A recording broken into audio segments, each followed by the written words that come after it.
Yes, ma'am. Yes, Anita, ma'am. You are audible. Okay, thank you. Thank you so much. Ma'am.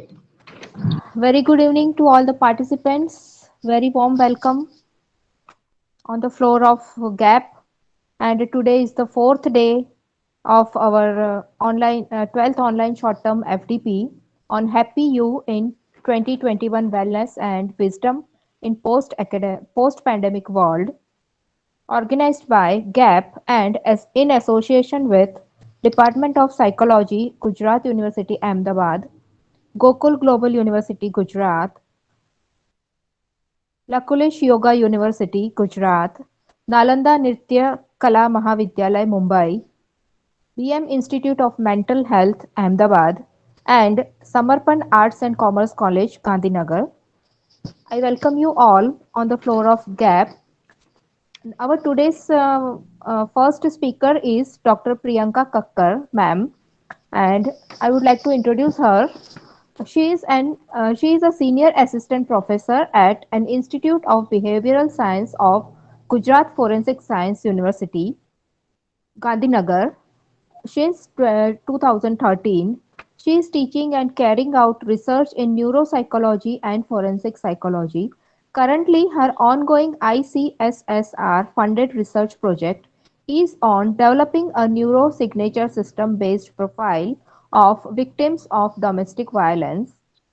Before joining GFSU, she was lecturer for 4 years in the Department of Psychology, the MS University of Baroda, Gujarat. She is a trained hypnotherapist, also trained in cognitive electrophysiology and cognitive neuropsychology, and is engaged in computerized EEG and ERP analysis, especially in the use of brain electrical oscillation signature profiling for the purposes of forensic neuro and clinical studies. She has been also engaged in computerized cognitive retraining of children and others who need cognitive and behavioral rehabilitation, especially children with juvenile problems. Micro expressions link to deception and early detection, intervention, and rehabilitation of juvenile and dementia are also part of ongoing studies and research interest. She is a member of the core committee of juvenile justice rules of Gujarat government, which is currently engaged in a developing preliminary assessment module. She has 83 research and other presentations in national and international conferences and 61 research publications in the above areas. She is a member of the editorial board of the International Journal of Indian Psychology and the International Journal of Transformation of Consciousness. She is a member of the lifetime member of Asia Pacific Association of Cognitive and Behavioral Neuroscience, Indian School Psychology Association, Grand Academic Portal, and also a member of Executive Committee and Editorial Board of the Cognitive Neuroscience Society of India. She is also an associate chief editor of newly launched journal GAP, Indian Journal of Forensic and Behavioral Science. She also imparts training to police personnel, judges, advocates, scientific officers of national and international departments, laboratories, institutes in forensic and neuropsychology at the Gujarat Forensic Science University. She is also handling anti-corruption cases, interrogation at IBS, GFSU, and is a Government of India registered counselor. She has received many awards and recognition like Best Young Faculty Award at International Forensic Science and Criminal Investigation Summit and Awards 2020 on 29th May 2020. Received a Bharat Vikas Award in the year 2019 in Forensic and and Cyber Science by Institute of Self-Reliance at National Seminar on Vision 3E, that is Education, Employment and Economy in Bhubaneswar on 14th December 2019.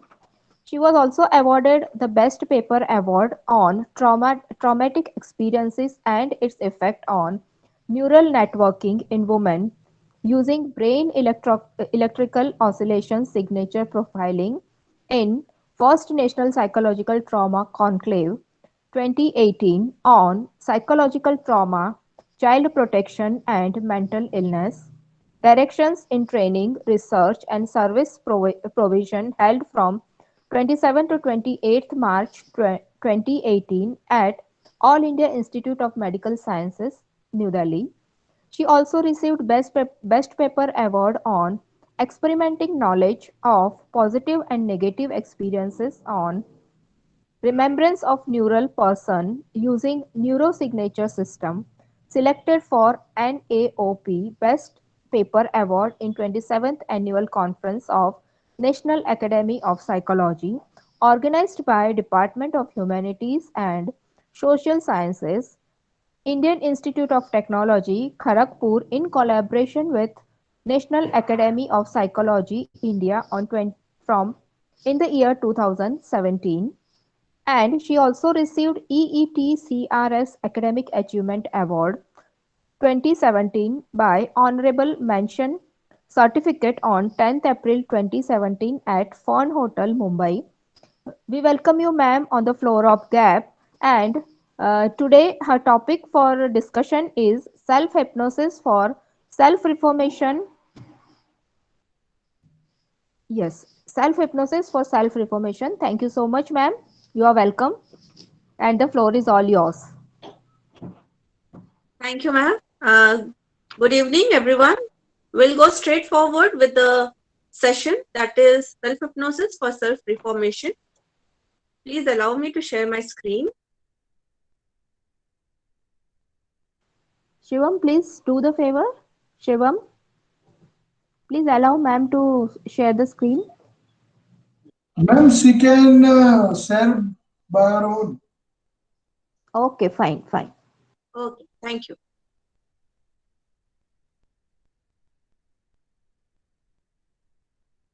So let us understand what is self-hypnosis.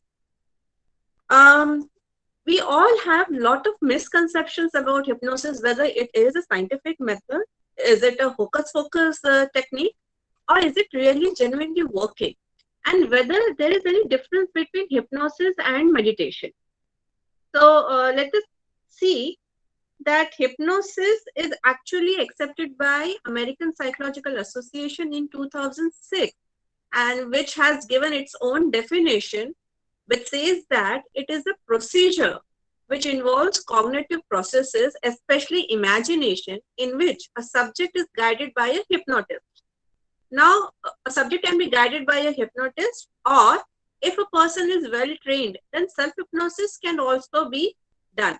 So whether it is done by a person himself or with the help of a hypnotherapist, it is always considered as self-hypnosis. And what is being done under hypnosis? It is to respond to suggestions for certain changes in sensations, perception, thoughts, feelings, and behaviors of an individual.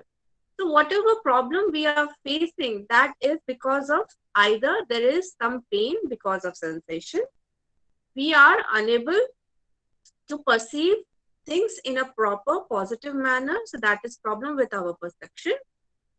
Thoughts, negative thoughts, lot of thoughts, for example, obsessive compulsive disorder.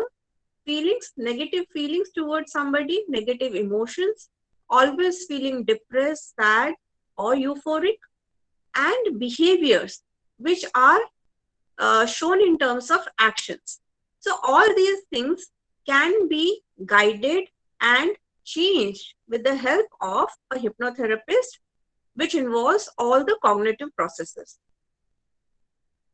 Now, the next problem with hypnosis is that whether a person has actually underwent hypnosis or the person was sleeping.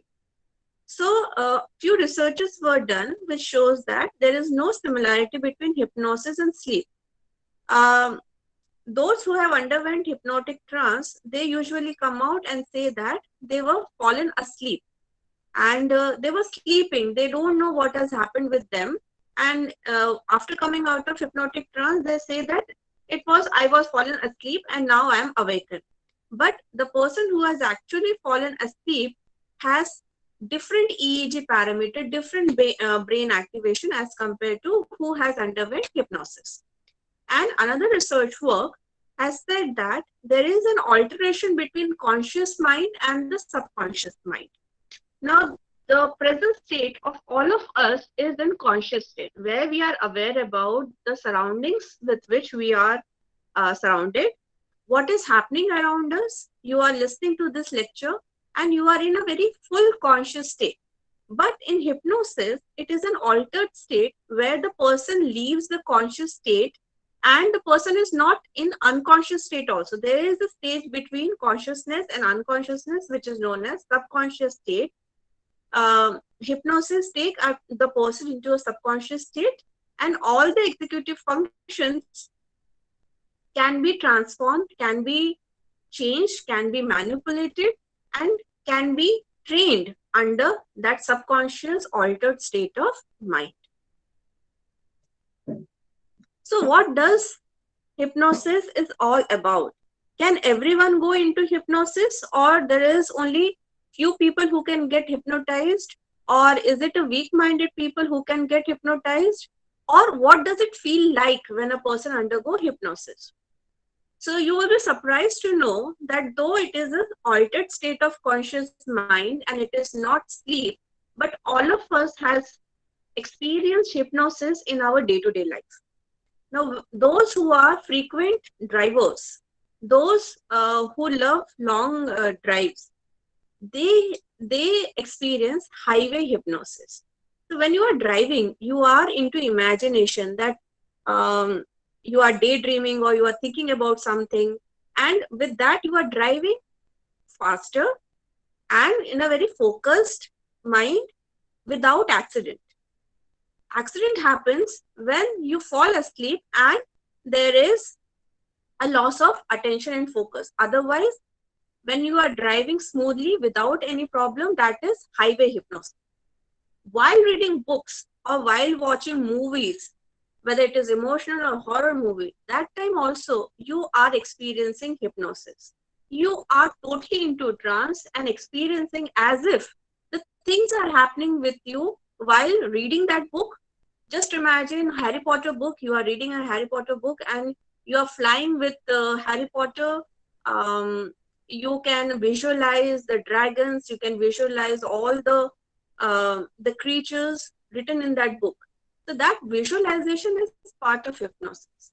When you are exercising, you are into imagination, how your body is getting into its curves, how you are sweating, you want to exercise more, that is giving you positive energy. So that time also you are under hypnotic trance. Daydreaming, especially when you are attending a lecture, at that time you are physically present in a particular room, but mentally you are absent and you are thinking about something else.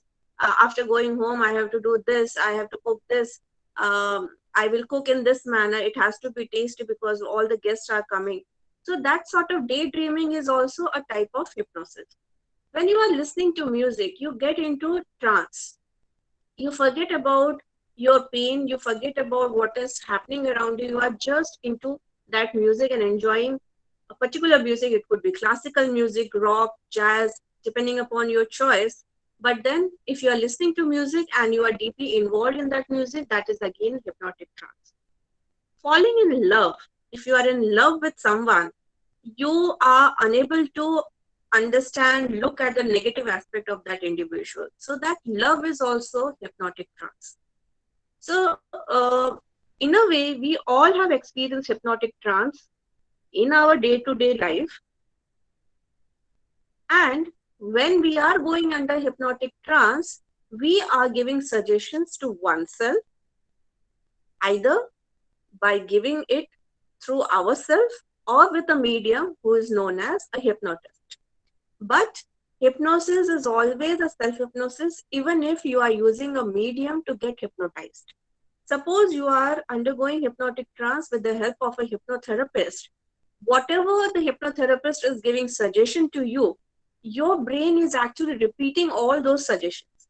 If you stop repeating those suggestions, hypnotist cannot affect you. So that is why we call all the hypnosis as self-hypnosis. And that is why nobody can manipulate you without your willfulness. So if you want to get hypnotized, you have to be 100% ready and willful to get under hypnotic trance. Every hour, every minute, every second, we keep on giving or taking suggestions to ourselves. For example, I can do this, or I cannot do this. I want to do this. I don't want to do this. Today I am feeling lazy. Today I am feeling energetic. Today I want to complete all my incomplete tasks. I have to finish my work today. I have to meet someone. I have to fulfill all my desires. So all these things are suggestions given to ourselves. Now those suggestions can be positive or negative. Negative suggestions leading to problems, and positive suggestions are bringing up from those problems. Sorry. And when we say all is well, the moment you say all is well, all your problems get removed and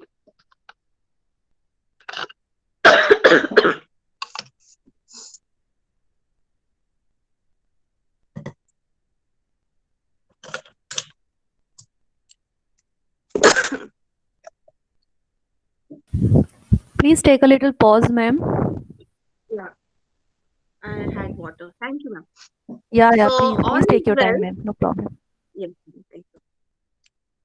So when we say all is well, that means everything is well, and you can go ahead with whatever situation you are in, but everything is fine now. So the moment you give suggestions to yourself that all is well, everything is fine. And as a matter of fact, 95% of population can be hypnotized, but the trance vary from individual to individual. So whosoever is a living creature in terms of human being, out of those population, 95% of the population can go into hypnotic trance. And if you claim that you have never experienced hypnotic trance, then you are not aware what hypnosis is all about. The remaining 5% people are those who are suffering with either mental retardation or with severe psychotic illnesses. Otherwise, all of us can go into trance, but the trance level will vary. So the trance level can be divided into 3 levels. First is the light hypnosis, in which 90+ percent population can go into, and the symptoms or characteristics shown by an individual will be eye closure. The person will close his eyes. There will be fluttering eyelids. The eyelids will remain closed, but it will flutter. There will be stillness in the body. The breathing, respiration will slow down. The facial features will flatten, and the swallowing increases. Also, there will be a mild smile on the person's face. So as a hypnotherapist, when we look at all these characteristics, that means the person has gone into light hypnosis. The next state is the medium hypnosis, where 70% of the population can experience. So in this, with all those light hypnosis characteristics, there is added characteristics, which is like head drops. So the person's head drops either at the right or left side. There is eyelid catalepsy. Even if the person tries to open the eyelids, he won't be able to open the eyelids. And the person will start responding to the suggestions. There will be feeling of lethargy and heaviness.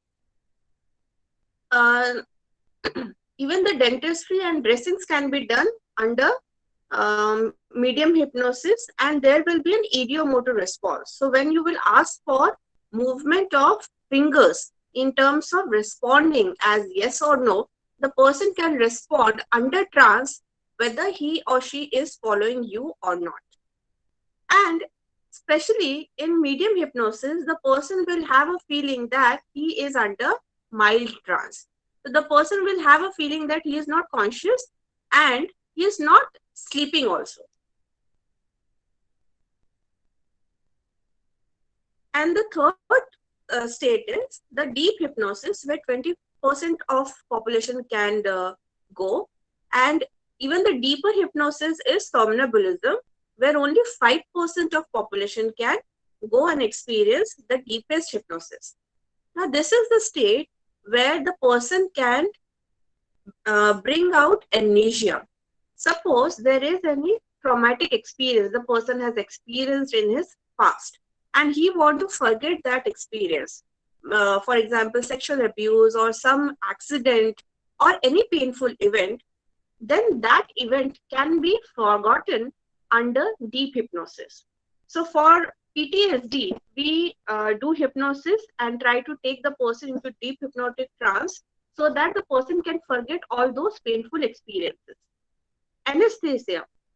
Suppose if a surgeon want to perform a surgery without anesthesia, then for this clinical hypnosis can be used for induction of anesthesia without injecting any drug, and the surgery can be performed. Direct logical suggestions can be given under deep hypnosis trance, where we can ask questions like, can you tell me your name? So, for example, in post-traumatic stress disorder, the person is unable to remember certain facts and figures that can be remembered under deep hypnotic trance. A person also experiences out-of-body dissociation. So, a person can see his body lying on the couch, and as if the soul is observing the body, which is not moving, it is still, but taking breath.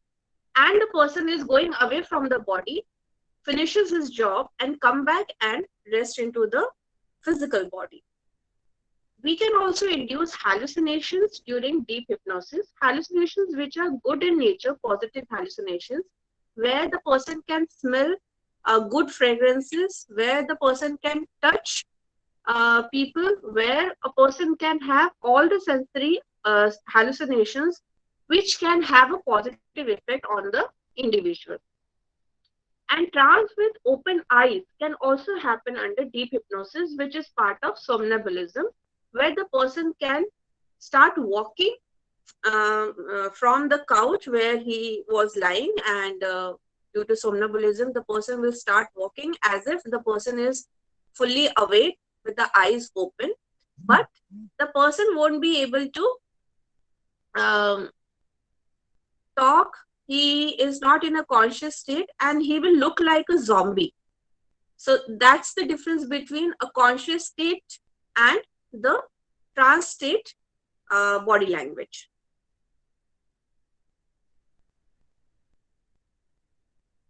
Now, it is believed that hypnosis or hypnotherapy is a Western concept, but then that is not true. It is actually an Indian concept, and it started from ancient India.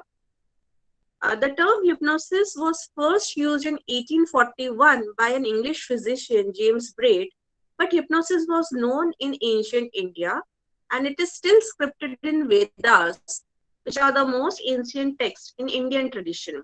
Even the savants like Tilak and Vivekanand, about 5000 BC, they were using hypnosis for self-reformation. Even in Athar Veda, which is the last of the 4 Vedas, is the most ancient source to mention about psychotherapy and hypnosis. Also, there are certain therapeutic methods which are described in Vedas. They are also mantra vidya in the form of sankalpa, that is akin to autosuggestion or self-hypnosis, and sadesh, that involves a therapist. So a sadesh gives mantra vidya or sankalpa in terms of autosuggestion, so that the person can reform oneself using self-hypnosis. Ebb Faria, who hailed from a Brahmin family from the south, was taught hypnosis by his father, and he was the one who migrated to France in 18th century, and he conducted group hypnosis, which was about involving as many 5,000 people at a time, and he cured several of them in one session. However, his impact on the Indian environment has been nil. So most of the facilities, most of the techniques are Indian based. For example, yoga is also of Indian origin, but when it went to abroad, it has lot of impact. Similarly, hypnosis had the same impact, which was started by F. Faria, but it never got successful in Indian setup. However, slowly and gradually, the hypnosis, which was earlier known as non-scientific and hocus-pocus technology method, got accepted in medicine and evolved slowly as part of American Medical Association in 1958, the British Medical Association in 1955, and the American Psychiatric Association in 1961. However, the definition was given in 2006. So, as a clinical hypnotherapy, it got accepted by APA in 2006. Also, National Institute of Health panel issued a statement published by the American Medical Association in 1996, indicating that there was strong evidence for the use of hypnosis in alleviating pain associated with cancer. So that is the positive part of hypnosis, that for pain management and for anxiety management, anxiety reduction, hypnosis is 99.9% effective. So if a person is suffering with any type of pain, and you know that cancer pain is the most painful and most intolerable pain. So if hypnosis is effective in cancer pain, then you can understand that how effective it would be in any other type of pain. Now, hypnosis is not possible if you don't follow a particular step.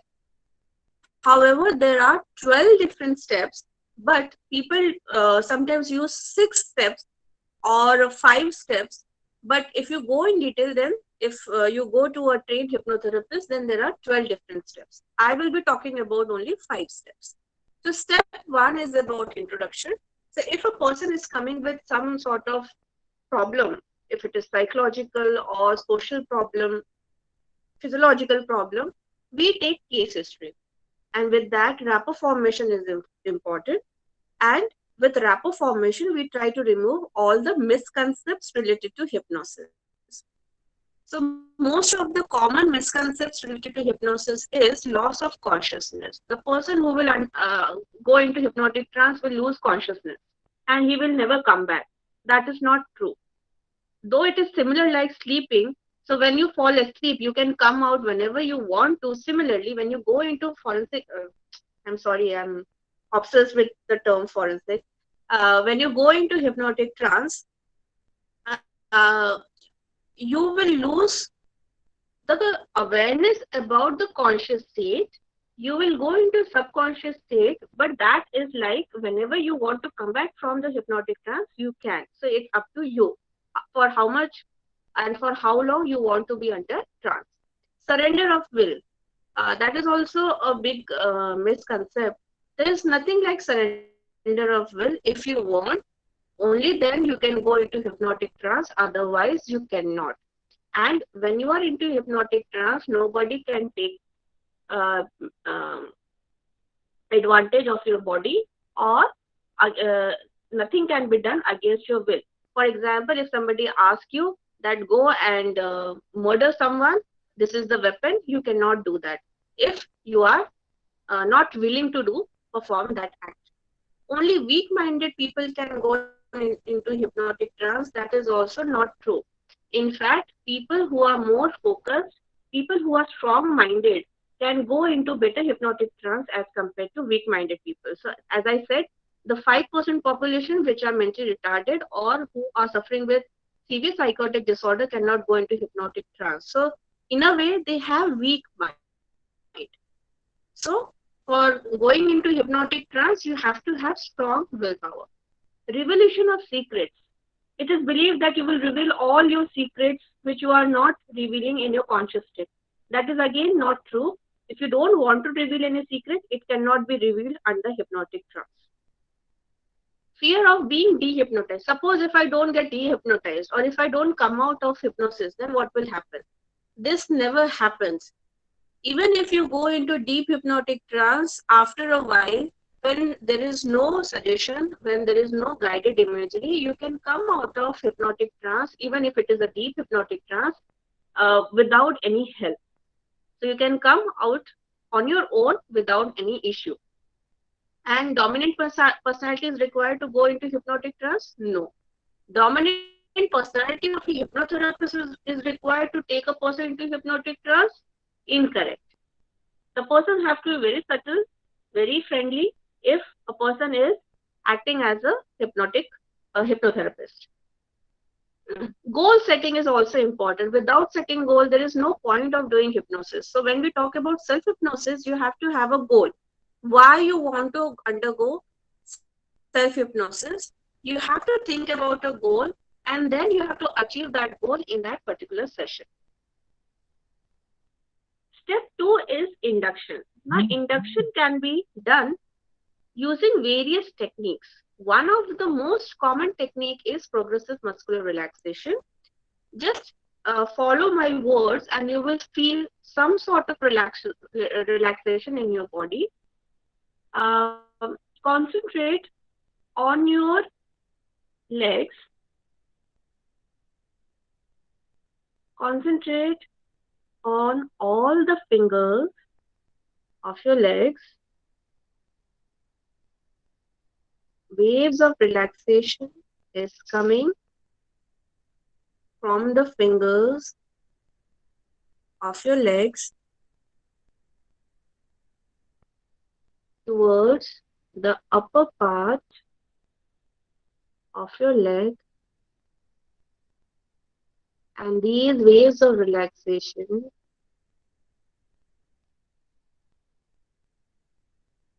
is relaxing all the muscles and fibers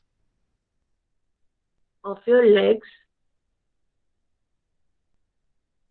Your knees are now completely relaxed, and the waves of relaxation is moving upward, which is now relaxing your thighs, and all your thigh muscles are now completely relaxed.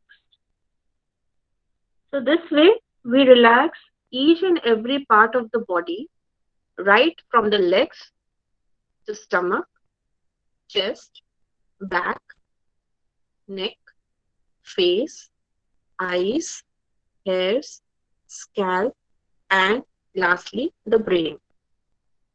The progressive muscular relaxation is of two types, active and passive.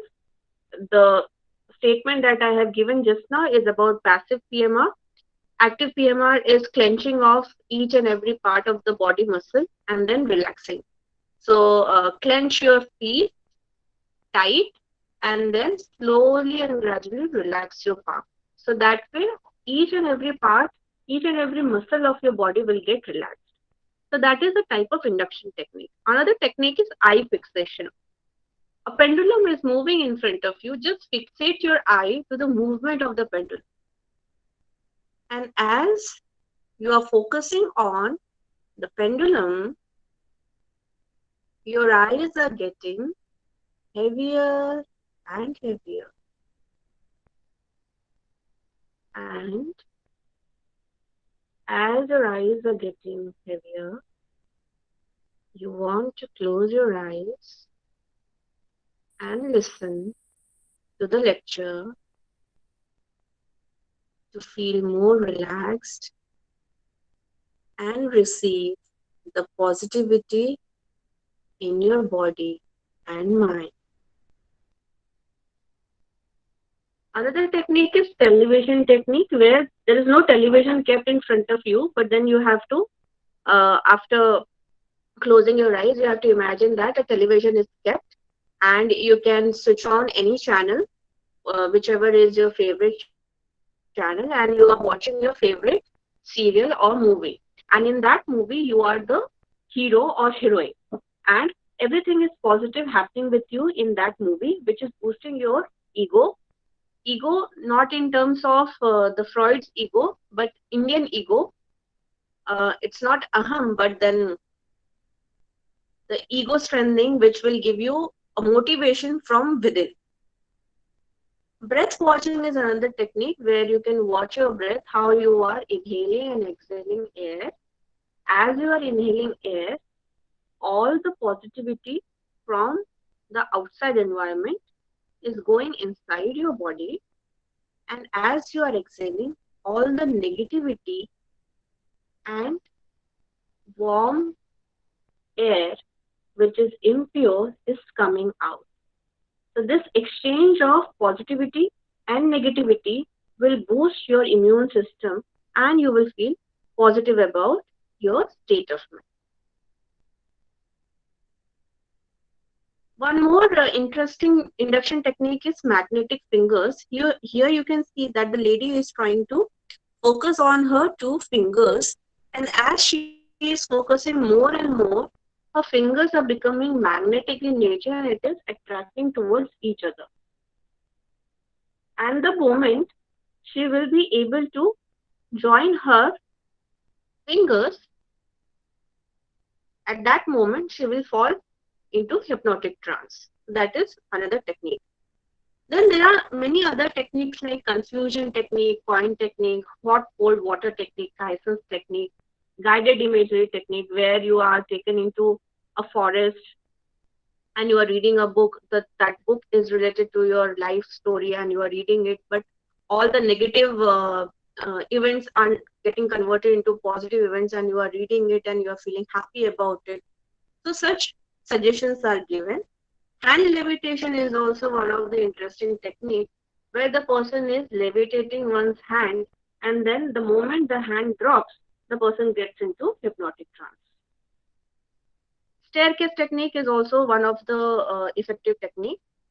For self-hypnosis, you can use any of this induction technique in order to take yourself into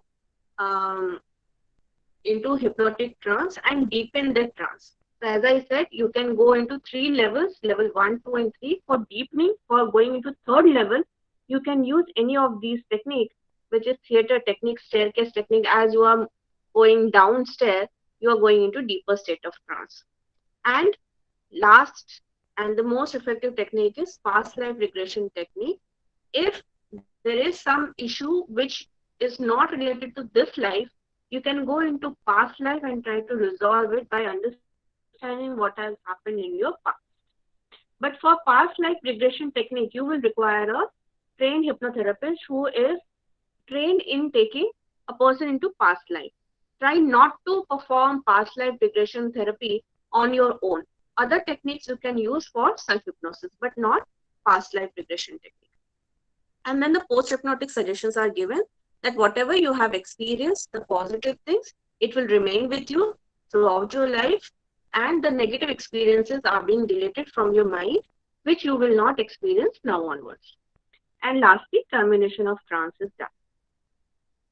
So the application of hypnosis is not limited to anxiety and pain removal. It has wide range of applications, starts from stress management, removing phobias of any type, smoking if you want to stop smoking, if you want to control your weight, if there is any sort of sexual dysfunction, even infertility can be treated using hypnosis.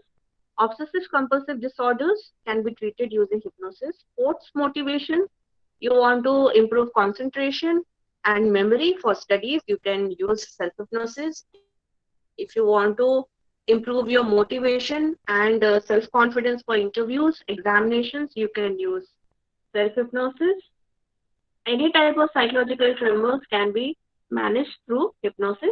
And there is a long list of application of hypnosis, like if you have skin disorders, especially psoriasis, warts, migraine, dyslexia, pain due to cancer, teeth removal without application of anesthesia, even childbirth, low back problems, arthritis, fibromyalgia, physical disability, depression, but not severe depression. Mild to moderate depression can be treated using hypnosis. Tic disorder, stammering, I have dealt with a case who was a case of stammering, and now she is doing wonderful, and she has started taking lectures also. Earlier, she wanted to become professor, but then because of stammering, she was not getting that confidence. But now she is taking lectures without stammering. Enuresis, especially nocturnal, the nighttime enuresis, especially in kids, any type of psychological pain disorders. So pain which is not physiological in nature, but it is psychological, it can be treated. Eating disorder, any sort of panic disorder, panic attack, PTSD, sleep disorders, personality disorders. So you name it and you can use hypnosis. It can be used in sports, criminal investigation, and as well as in recovering of lost objects. So if you have memory issue, you can use self-hypnosis to improve your memory and concentration. So what happens in hypnosis which can give you this type of uh, response or this type of reinforcement? Hypnosis actually bypasses your critical thinking. You all know that your brain is divided into two hemispheres, left and right. Left hemisphere is dominated by critical thinking. The moment I say that you close your eyes and go into a garden and start observing a fountain, your left hemisphere will say that, oh, I am sitting in my office. How can I start imagining that I am sitting in a garden and there is a big water fountain in front of me? But when you are under hypnotic trance and you are in a subconscious state, at that time, there is a bypass of brain and mind in terms of critical thinking. The critical thinking is removed and the person's creativity, meaning the right hemisphere get dominated, and whatever creative ideas, suggestions you give in that state, it will get automatically accepted by your brain and your brain start working on it.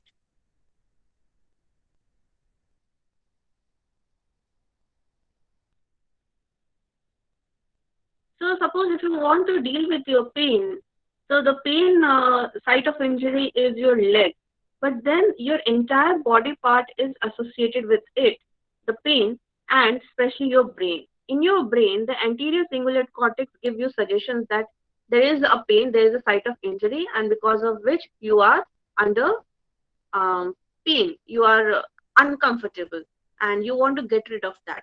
So what happens during hypnotic suggestion, the suggestion is given to the brain in which the anterior cingulate cortex get into a sleep-like state, and because of that you forget where the pain started, and that reduces the fear of pain, the experience of pain. It was also observed that social pain, suppose you are socially isolated, you are living a life alone.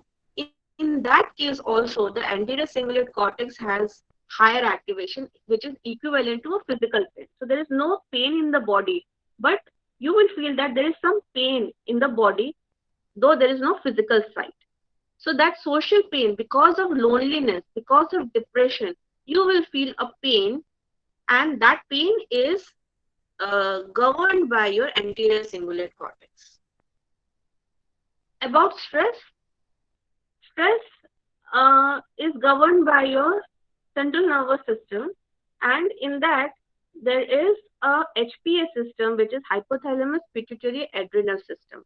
So whenever you are under lot of stress, this HPA system gets activated, and which secretes lot of glucocorticoids, and because of that increased secretion of glucocorticoids, you feel stress, and that stress leads to autoimmune diseases like hypertension, diabetes, cancer, HIV, or any other immunosuppressant disorders. So if you try to manage your HPA system using hypnosis, your glucocorticoids can get into manageable amount, and you will not feel stressed, and your autoimmune disorders will get under control.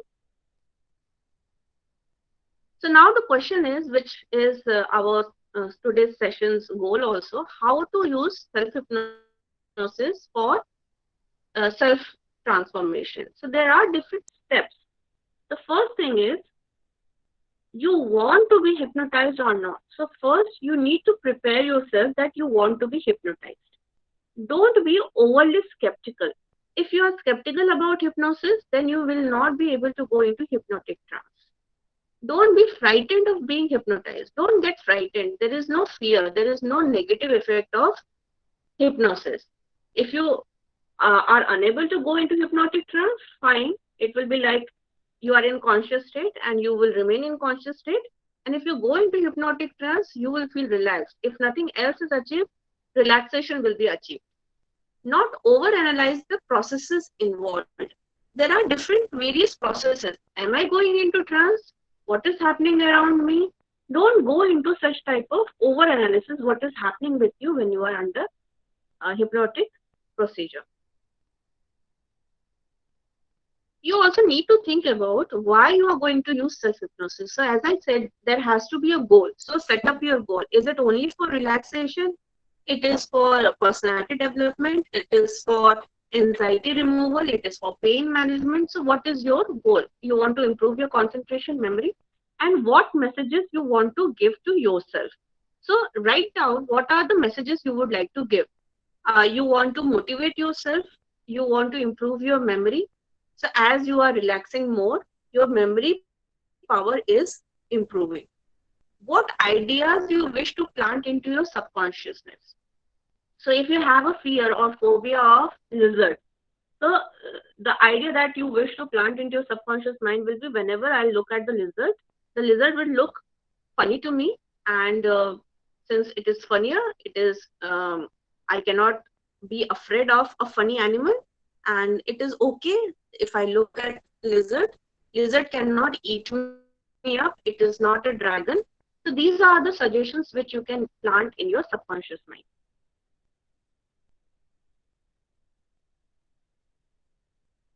Always plant small statements like, and that should be genuine and honest. You will not be successful in planting ideas of things you really don't want to do or achieve into your subconsciousness. So you have to be genuine and honest when you are planting small statements in your brain. That should be positive. Your statements need to be of positive nature. Always try to use I can. Try to avoid the word not. I cannot, I don't. Try to avoid NOT or negative statements. Always use positive words. I will be able to do that. I will do it. I am doing it. So these are positive statements. And try to be very simple in your statement. Don't use flowery language. If you are using Hindi for suggestions, use very simple language. Gujarati, very simple language. You don't have to be language expert to use suggestions for yourself. So if you want to relieve stress at work, you can use I am relaxed at work. Today I am feeling relaxed. Whole day I will be feeling relaxed. If you want to quit smoking, you can use I am a non-smoker. To help reduce your nervousness before a public speaking event, you may choose I am a confident speaker. And I will be able to speak whatever is there in my mind, and I will be able to explain to my audience what I want to explain. Always remember that these statements are messages to your subconsciousness. So all the statements should start with I, and use I term mostly when you are giving statements to your subconscious mind. Try to unleash the hidden power and potential which you all have by bringing out all the strength and removing all the weaknesses. So you can see that I have said, bring out all the strength. Bring out all the strength and remove all your weaknesses. So you are bringing in positive suggestion in terms of strength and removing all the negativity in terms of removing all the negativity and negative vibes out of your body. Before attempting any self-hypnosis, try to inform people who are living with you so that they will not disturb you when you are under hypnotic trance. If there is any noise, if people will come and talk to you, then you cannot go into hypnotic trance.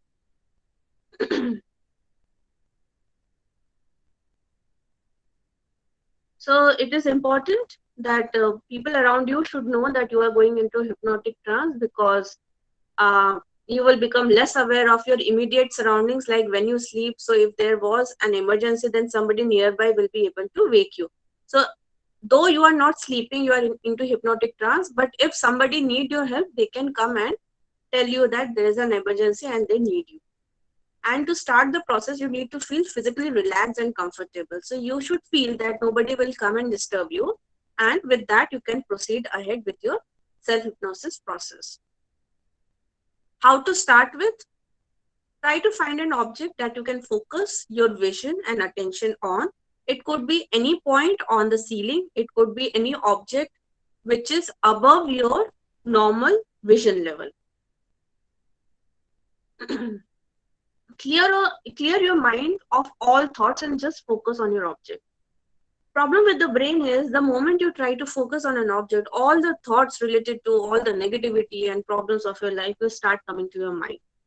No problem, let all the thoughts come to your mind, but without giving emphasis on those thoughts, just focus on the object on which you are trying to focus. This is obviously quite hard to achieve, but then take your time to let thoughts leave you. So slowly and gradually, your thoughts will automatically leave you and you will be able to focus on the object you are trying to focus. Try to become aware of your eyes. Think about your eyelids becoming heavy and slowly closing. The moment it becomes heavy and slowly closing, close your eyes slowly and take a deep breath in and out evenly. Tell yourself that you will relax more every time you breathe out. This you can practice in your conscious state also, that the more you are breathing in and out, you are breathing deeply in and out, you are feeling more relaxed. And this will slow down your breathing process, which will automatically help you in relaxation. Believe and remind yourself that when you finish counting down, you will have reached your hypnotic state. So you can start counting from 100 or 10, depending upon the practice with which you have started self-hypnosis. You can start with 100, 100, 99, 98, and at the count of 1, you will go into deep hypnotic trance. So start believing that at the count of 1, you will go into hypnotic trance. And when you have reached your hypnotic state, it is time to focus on the personal statements that you have prepared before going into hypnotic trance. So what were those statements? You don't have to sit with the paper on which you have written the statement. Just try to remember the statements that you had written and try to visualize through your mind's eye. No need to open your eyes. Just try to visualize. Repeat it in your thoughts and stay relaxed and focused. Relax and clear your mind once more before bringing yourself out of your hypnotic trance. So once your revision of all the messages and suggestions are done, then make yourself ready to come out of hypnotic trance. That is also important. If you don't prepare yourself to come out, then you will find it difficult to relax and come out from the hypnotic trance. And slowly but increasingly count up to 10. So since you have started from 100 to 1, it is better to start from 1 to 10. So at the count of 10, you will come out of trance.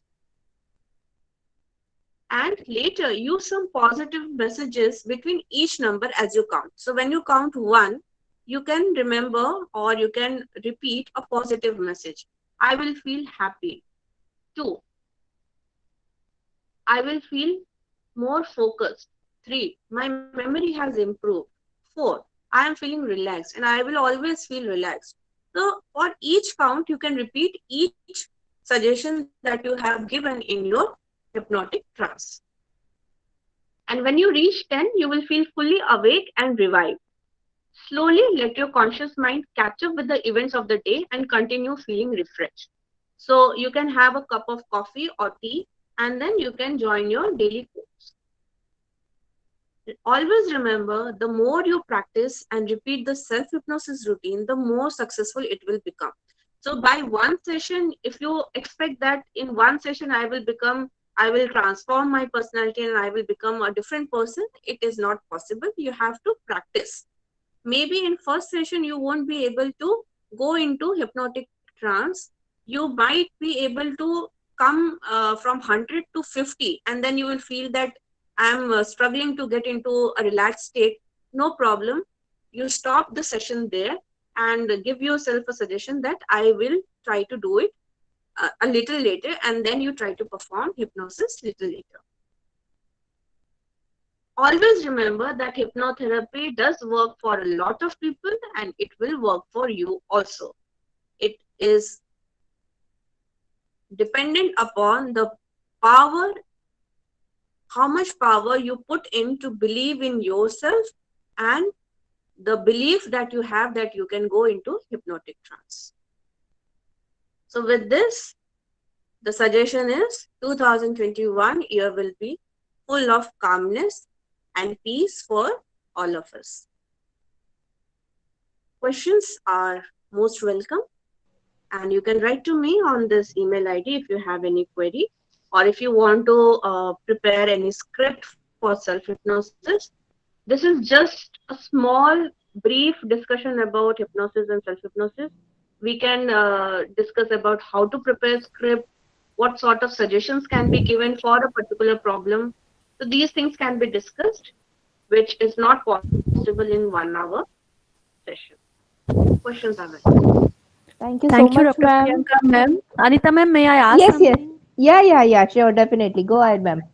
Dr. Priyanka Kekar, it was a wonderful presentation, but with lots of, it has generated a lot of queries. May I ask you some, pardon my ignorance Sure. about using some words in different contexts here, but when we hear about, when the moment we hear that word hypnosis, it comes always with the negative connotations, if I'm not wrong. And it Yes, comes with that sense of controlled, being controlled by the one who is doing it. yes, So the idea of yes, self yes. hypnosis is also like, it's a wonderful idea. I mean, actually, um, it is clearing many doubts. And I just wanted to ask you that, is it possible to take it up as a parallel therapy for some chronic diseases, or it is already being Definitely. used, or how to go about it? Because I don't think in India we have certified, hypnotics, hypnotizers to go ahead with the, sessions or maybe therapies or counseling. So what is your view on Yes, that, ma'am? so your first question is whether it can be used as a combined therapy with any medication or with any other therapy. Yes, a person can undergo combined therapy. You can use it with medication. No need to stop medication. You can go with hypnosis. And secondly, people who are trained hypnotherapists, they are practicing hypnotherapy at various states as private clinics, especially in Baroda. Even Baroda MS University is providing 1 year diploma course where a person is getting fully trained in different techniques of hypnotherapy. And Okay. many dentists and many doctors have, yes, Dr. Palan at Baroda is using hypnotherapy. So many doctors have learned hypnotherapy and they are using it as part of their practice. So dentist who doesn't want to use anesthesia, they are using hypnosis to reduce the usage of drug. For cancer patients also, many people are undergoing chemotherapy with hypnotherapy. So that will help them to take the advantage of chemotherapy as well as keep them motivated to deal with the cancer issues. Okay, Even but for ma'am, in that childbirth, case, is it all? I mean, that in this scenario, is it always required to have a therapist and a patient, or after some time the patient or the individual can start using it on his own? so initially you can take help of a hypnotherapist, and slowly and gradually the hypnotherapist will teach you how to do self-hypnosis, and you can continue with your self-hypnosis session. The initial few sessions, depending upon the severity of problem, hypnotherapist is required. But once the problem is manageable with the subject or the client himself, then self-hypnosis can be practiced. Yeah. Thank you. Thank you so much, ma'am. Any other questions, participants? Please, if you want to share your observations or if you want to ask any questions, the floor is open for the question answer session. Yes, ma'am.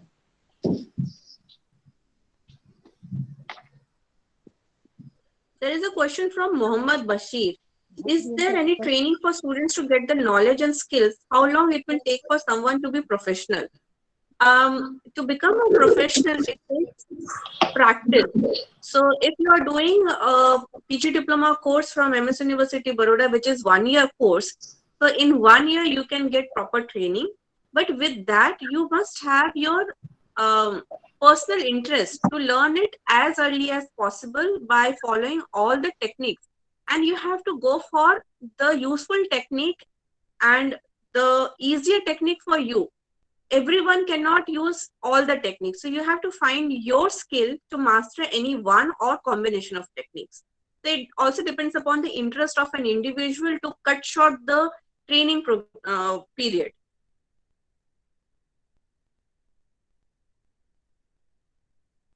There's no other question. Thank you, ma'am. Thank you so much. It was really very informative and informative session. Thank you so much, ma'am. May I introduce our next speaker? Priti ma'am, is it okay? Should we go with the Yes, second yes, session? Anita ma'am, we are going Okay, ahead. Yes, okay. yes, Thank yes, you. yes. Thank you. So,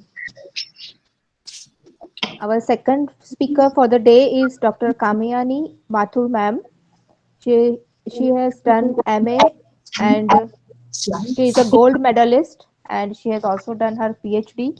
She is director, School of Psychology, and she is also a professor and head of department in 2015, honorary director at PG Diploma in Counseling and Clinical Psychology, Department of Psychology, Gujarat University, Ahmedabad, from December 2015. She joined University Department on 11th April 1996. Ma'am has 3 years teaching experience at graduate level and 23 years experience at PG, MPhil and PhD level. So total her teaching experience is 26 years experience. Her thrust areas are clinical psychology and health psychology. Her educational qualifications are BA, MA and PhD. And for PhD, she received 5 years national scholarship from ICMR, New Delhi. She is also uh, felicitated awarded by the Gyan Adhyapan Award for 20 years of service in psychology by the Education Minister Shri Bhupendra Singh Chudasama ji and Swami Aditya Maniji by Grow Up Education Society at Ahmedabad on 5th September 2016. She has been awarded for the best paper presentation at the scientific session at the International Conference of Indian Association of Applied Psychology held at Ahmedabad in March 2014. She has presented 38 papers and 48 publications and she has attended 28 conferences. She has guided 12 PhD students, among which 7 are ongoing, and 28 MPhil students and PGDCP, and 3 awarded, as well as 160 MA students from 2003 to 2020. She has been nominated as ex-Senate member by Honorable Chancellor to Gujarat University Court for 10 years and also as a Secretary Western Region Gujarat, Maharashtra, Rajasthan for 3 years by President IAHP 2020. She has been invited as various universities as an examiner and interviews at Jammu Kashmir, Rajasthan, Himachal Pradesh, as well as Raksha Shakti University, PDPU, Nirma University, Sardar Patel University, Maharaja Sayajirao University, Saurashtra University, Bhavnagar University, and the list goes on, and finally Lucknow and SNDT University, Mumbai. She is life member of Indian Academy of Health Psychology, Indian Academy of Applied Psychology, Puducherry, Association of Clinical Psychologists, Delhi, Indian Association of Clinical Psychologists, Ranchi, and Madras Psychological Society, Chennai, and the list goes on and on. We welcome you, ma'am, on the floor of GAP uh, on the fourth day of 12th online FDP. Ma'am's today's topic is role of resilience and mindfulness in positive thinking. The floor is all yours, ma'am. Welcome, ma'am. Thank you so much. And namaskar to everybody. Our Indian way. Thank you so much for having me over. Can you hear me? Everybody can hear me? Yes, ma'am. Yes, ma'am. You are audible. Okay. So first of all, I want to thank GAP, Gurudat ji, Preeti ji, who I've just come to know through this association. Gurudat ji and I, we are from the same university, and we have been associated for a very long time together. So thank you so much for having me over, and it's totally my pleasure to be talking to you all. So can we share the screen now, please? I have some slides to show. Yes, ma'am. Entire screen.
Yes, ma'am. We can see the slides. Yeah, you can see the Yeah, slides. yeah.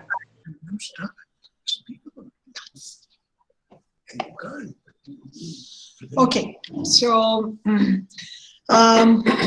I have selected resilience and mindfulness in positive thinking because actually there are so many other issues that we can talk about. We could have talked about happiness, subjective well-being, but somehow I feel very close to resilience and mindfulness. And very many people were talking about happiness and psychological well-being. So these are also the experiences of my life. That's why also I feel that I could share this. And in coronavirus, we have been noticing that a lot of resilience is required, a lot of mindfulness is required. And that's why I thought this would be a little apt. I hope everybody will enjoy the 1 hour conversation that we have. It's not as if I'm going to say anything new, but I'm sure everybody knows about it, they practice it. But let's take this journey together for an hour.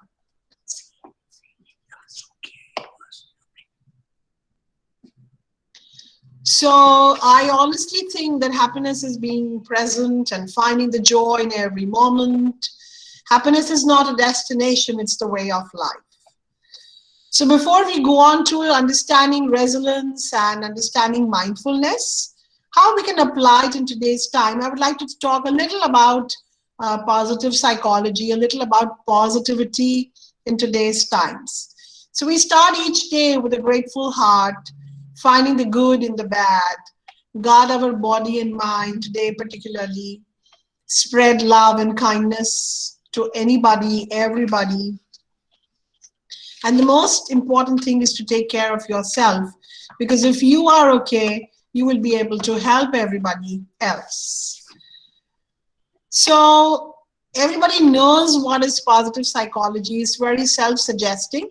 But to go about it a little formally, positive psychology is a scientific study of what makes life most worth living. It emphasizes the meaning and deep satisfaction of happiness. Martin Seligman, as everybody knows, you can see his photograph here. I was very impressed by his talk at the American Psychological Association. And I've seen that whole video, and wow, what a video it was. And he spoke so beautifully, so meaningfully, and so mindfully. That's why I thought I'll talk a little about Martin Seligman, without which I cannot go ahead in positive psychology. So he's considered to be the founder of positive psychology, a young branch, which is examining the healthy states such as happiness, strength of character, and how to be optimistic. So he was basically a researcher, and he taught people how to lead meaningful and joyful lives. That is something which we have to also learn in these difficult times which we all are facing, and challenging times ahead of us. So there are two complementary strategies for improving the human condition. One is to relieve what is negative in our life, and the other is to strengthen what is positive. So the mainstream psychology focuses here on what is positive. That's what Martin Seligman talks about. His lecture as the president of the American Psychological Association, he has said that you have to do a lot of practice in positive psychology. And because we are all psychologists coming from the field of psychology, we have to practice this for the mental illnesses, more in the case of maladaptive behavior and negative thinking, which mental illnesses brings to us. So positive psychology focuses on the positive events and influences in life. This is very helpful in our daily life. And truly speaking, my dear audience, my intelligent audience, I'm practicing this in my life. So the positive experiences like happiness, joy, inspiration, and love. Your positive states and traits like gratitude, compassion. Positive institutions, where you can apply these positive principles within your entire organization and institutions. Let me give you an example here. Like when I enter my school as a director of the school, the first thing I do is when I go to my, before I go to my own chamber, I go to the administrative staff where they are sitting, and I'll say, good morning, everybody, and how are you all? And checking out in each one, and then I would go back. So as soon as you enter, it gives a little positivity to everybody. And of course, your smile is very important when you are talking to people, addressing people. I've always been a very grateful child, a very compassionate child, a happy child. But coronavirus has this period of coronavirus has taught me that you have to be grateful for every meal that you get.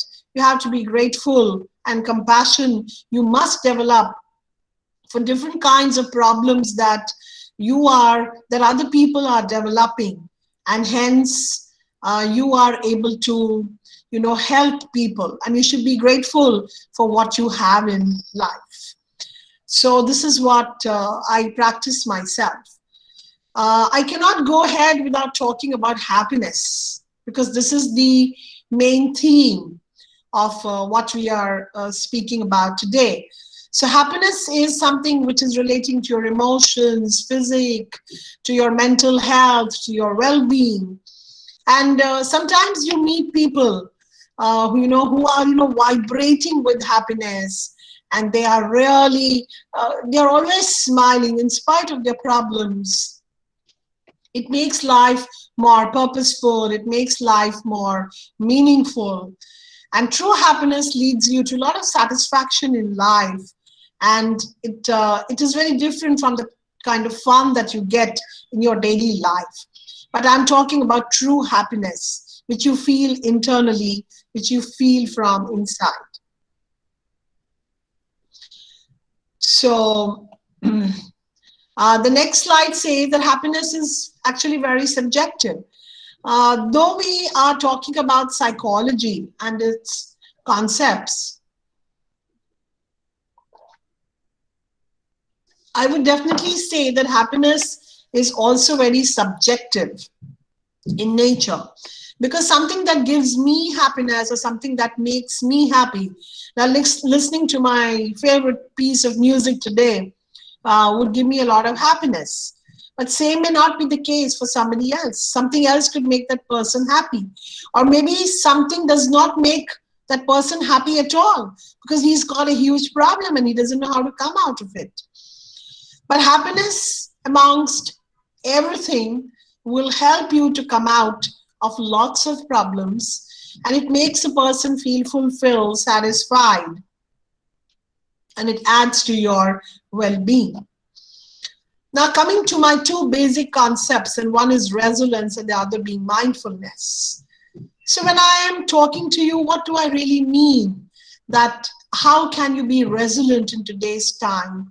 How can you develop resilience? So it's an ability to recover from or adjust easily to the misfortune or change. So let's take a quick look and understand this with an example. There are in your neighborhood, in your friend circle, in your people you know, you must have heard that so-and-so got admitted for coronavirus and, oh my God, they lost their life. So when a dear one, a near one, maybe in the family, maybe in the somebody you know, somebody in the neighborhood, they lost their lives due to coronavirus, or maybe due to a heart attack, or maybe due to cancer, then life goes on for you. So look at these words and hear them very carefully, read them very carefully. It's an ability to recover from or adjust easily to misfortune or change. So it's very unfortunate that you lost a person. It's very unfortunate. So though sometimes you don't even know people, but you feel very sad for them. But you have to come out of it. You have to make an adjustment. You have to go back to life because you are still living, you are still breathing. Look at this little image. I thought it speaks beautifully of what is resilience. I hope you like it too. So how do psychologists really understand resilience, and how can you really bring it to your life, practice it in your life? These days, psychologists are practicing a lot on resilience and teaching their patients how to really be resilient and help yourself. So psychologists have defined resilience as the process of adapting well in the face of adversity, trauma, tragedy, threats, or significant sources of stress. Then, so like you have a problem in your relationships, a husband-wife marital relationship problem, or say a growing up teenage son or daughter, so they are having some serious problems, or you're having some serious health issues, like maybe some chronic illnesses, or you're having some problems in the workplace, like between the employee and the boss, or you're facing some severe financial stressors.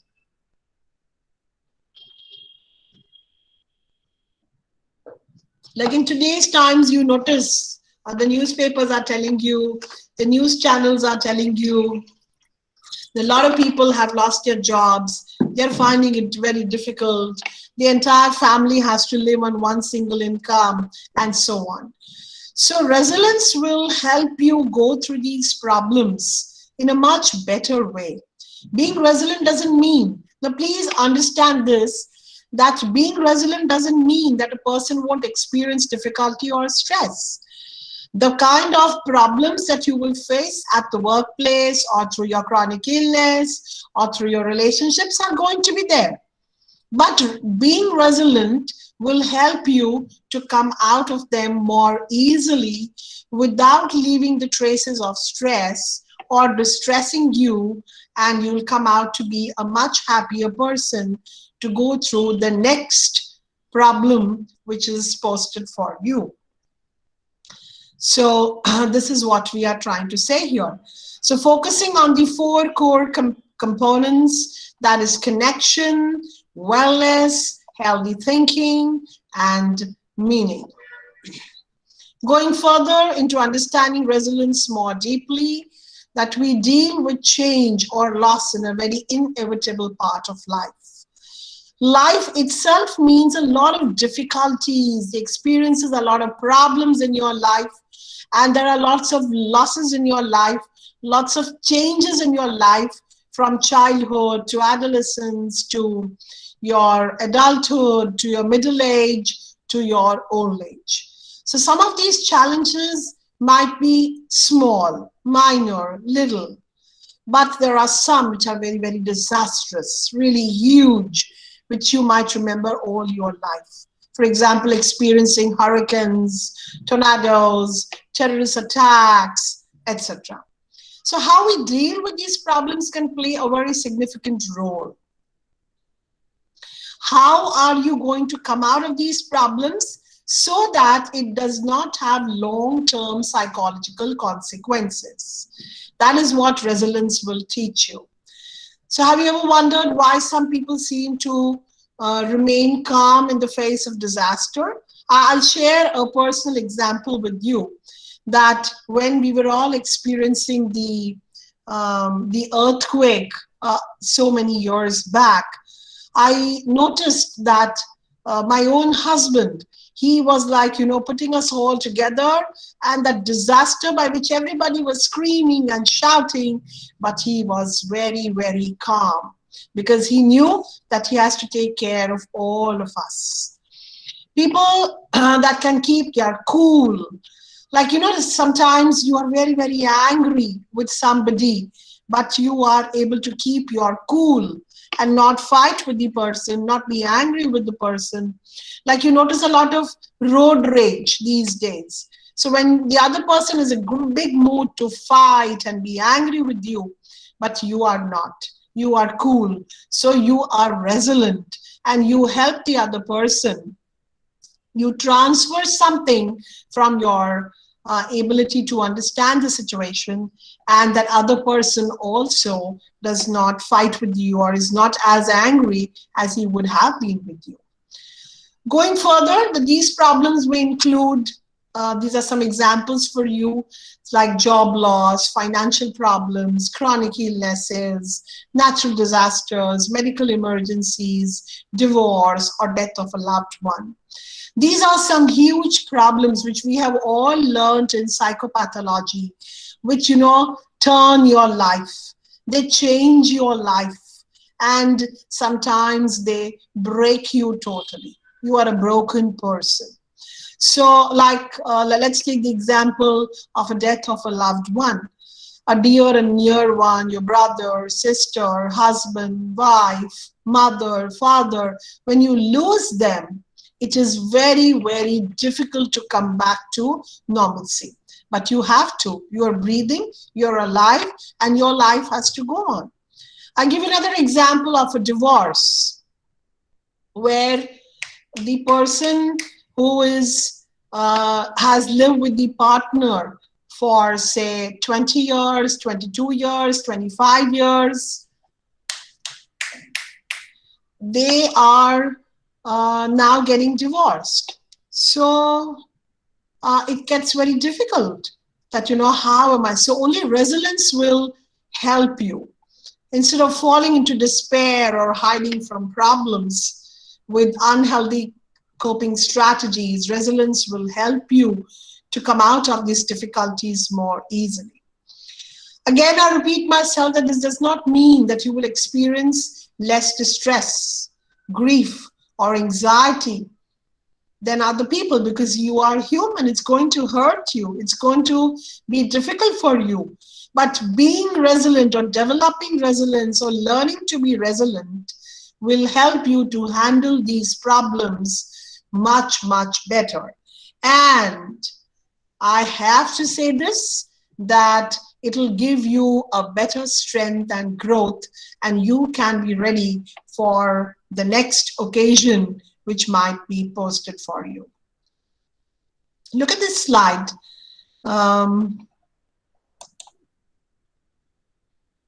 Sorry. So resilience comprises of optimism, that is to be positive, self-belief, so believe in yourself, because that is the basic and the biggest mantra. If you are not able to believe in yourself, then nothing can happen. Then control of self. So if you're able to have a lot of self-control over your anger, your aggressiveness, your self-esteem, your confidence, lots of things will change for you and help you to be more resilient. Willingness to adapt, your adaptability, your ability to change will definitely have a lot of, will take you towards resilience. Your flexibility, rigidity is not very helpful in life. So I notice if you are flexible, people like you, people love you, and you are able to be in so many different situations without making it difficult. Your ability to solve problems, emotionally being aware, and social support. So these are the very many things which help you to be, will make you more resilient. This is another graphic which I liked. This is the Kumar CR8 model of resilience, where connectedness, creativity, curiosity, communication, confidence, control, all these can help you to be resilient.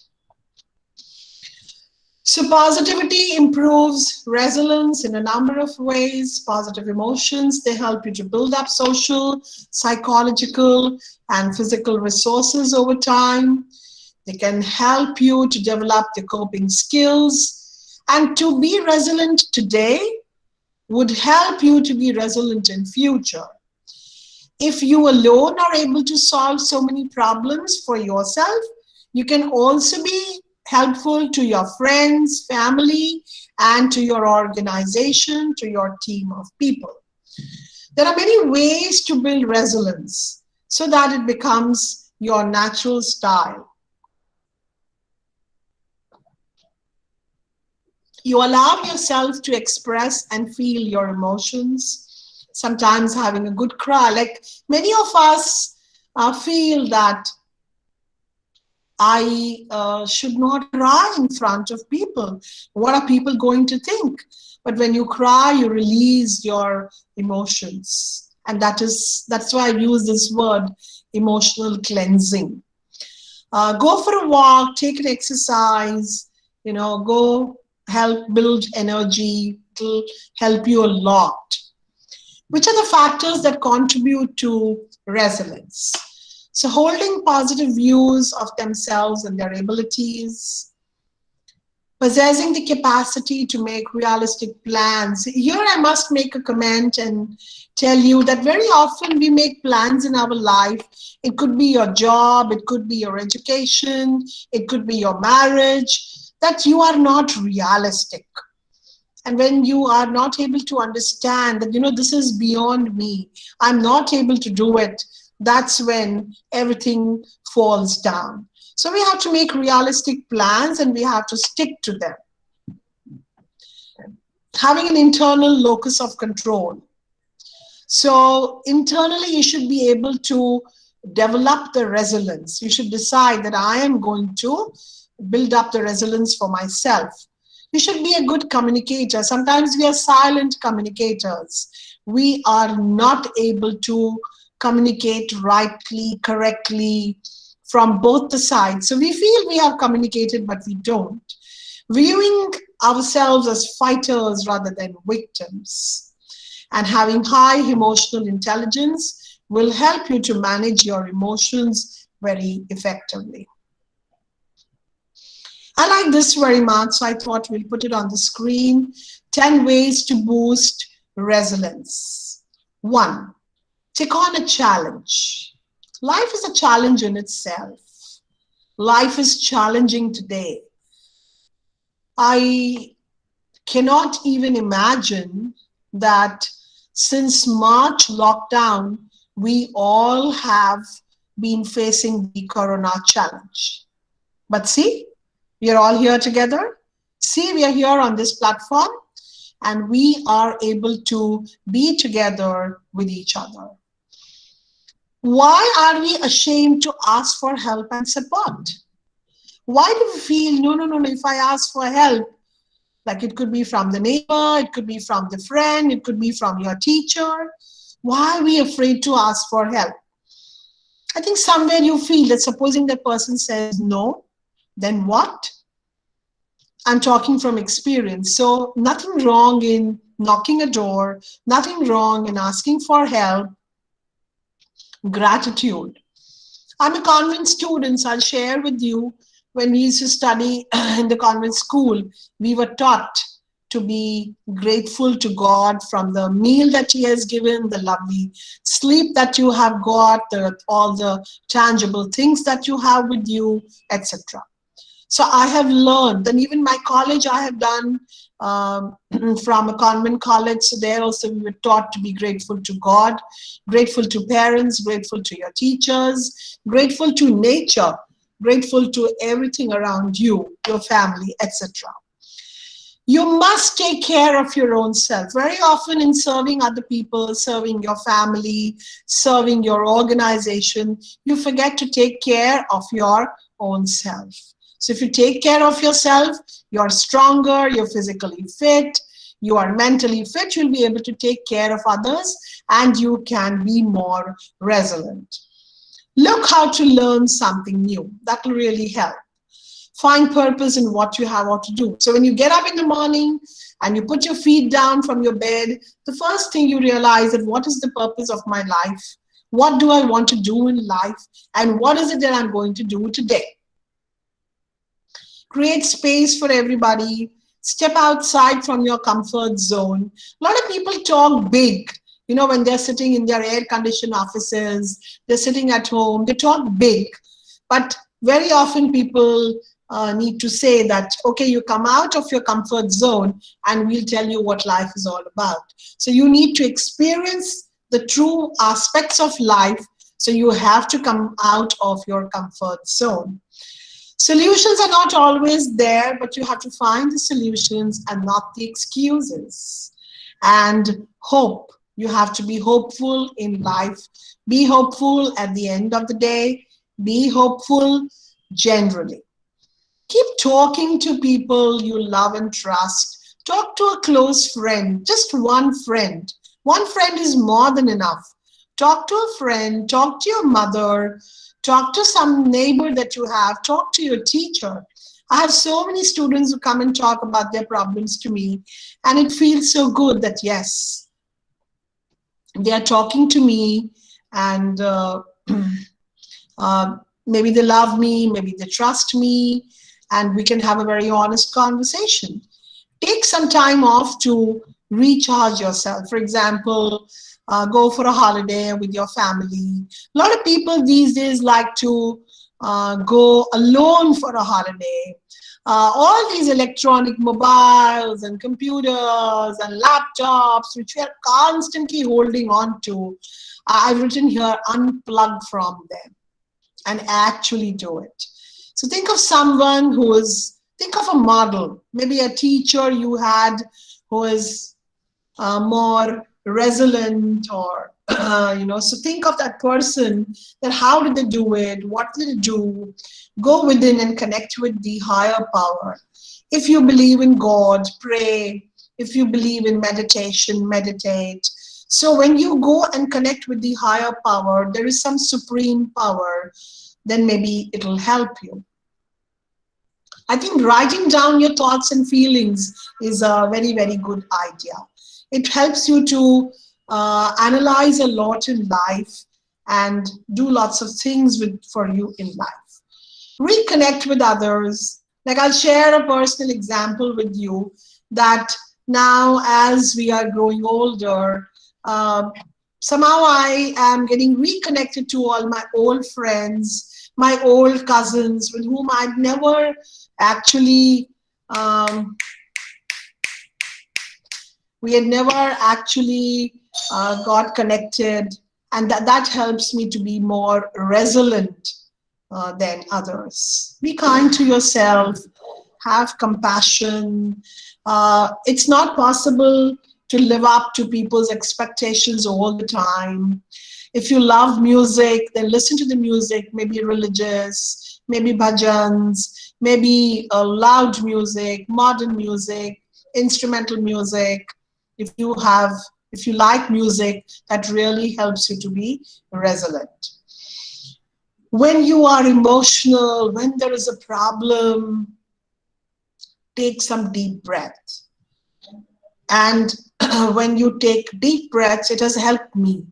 Like I'm really getting emotional, I'm getting very angry over something, I'm feeling very helpless, then I have taken deep breaths, calm, sit down for a while, and I feel so much better. Look at this, I like this. And this advancing despite adversity. So this is the modern definition of resilience. Goal-oriented, work towards your vision, be proactive, both large and small everyday challenges. Everything will help you to be more resilient. One example which I thought should help in explaining what I have been trying to say. Then one example is that someone who is experiencing a flight delay on an airline. So a non-resilient person will say, oh, such bad things happen to me. Why me only on this flight? And why did this delay happen? Oh my God, it's so difficult to sit on the airport. And the stresses will increase. And the anger will increase. Because you're presenting.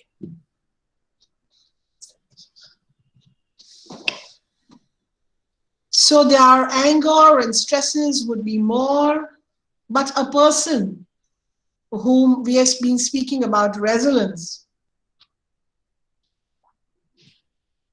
So a person who is more resilient, his entire thinking, his entire thought process would be very different. So as I have been saying that my entire title said resilience and mindfulness in connection to or in relation to positive thinking.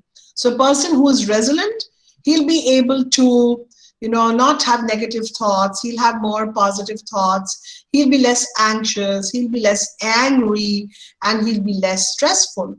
So he'll say, okay, I get another half an hour, 1 hour. Okay, let me go around and let me have some burger. Let me have a drink. Okay, let me go look up the bookstore. Oh, I found a lovely book. I've been looking for this book. Okay, let me buy it and start reading it. So this is how, though you have been put in a situation where you can't help it. So there is one person here who, because of the flight delay, is being very negative and is being very angry. And here is a person who is taking this up as an opportunity and trying to see what best can be done. So I think this is Seligman's PERMA model you like. We have been speaking about all this.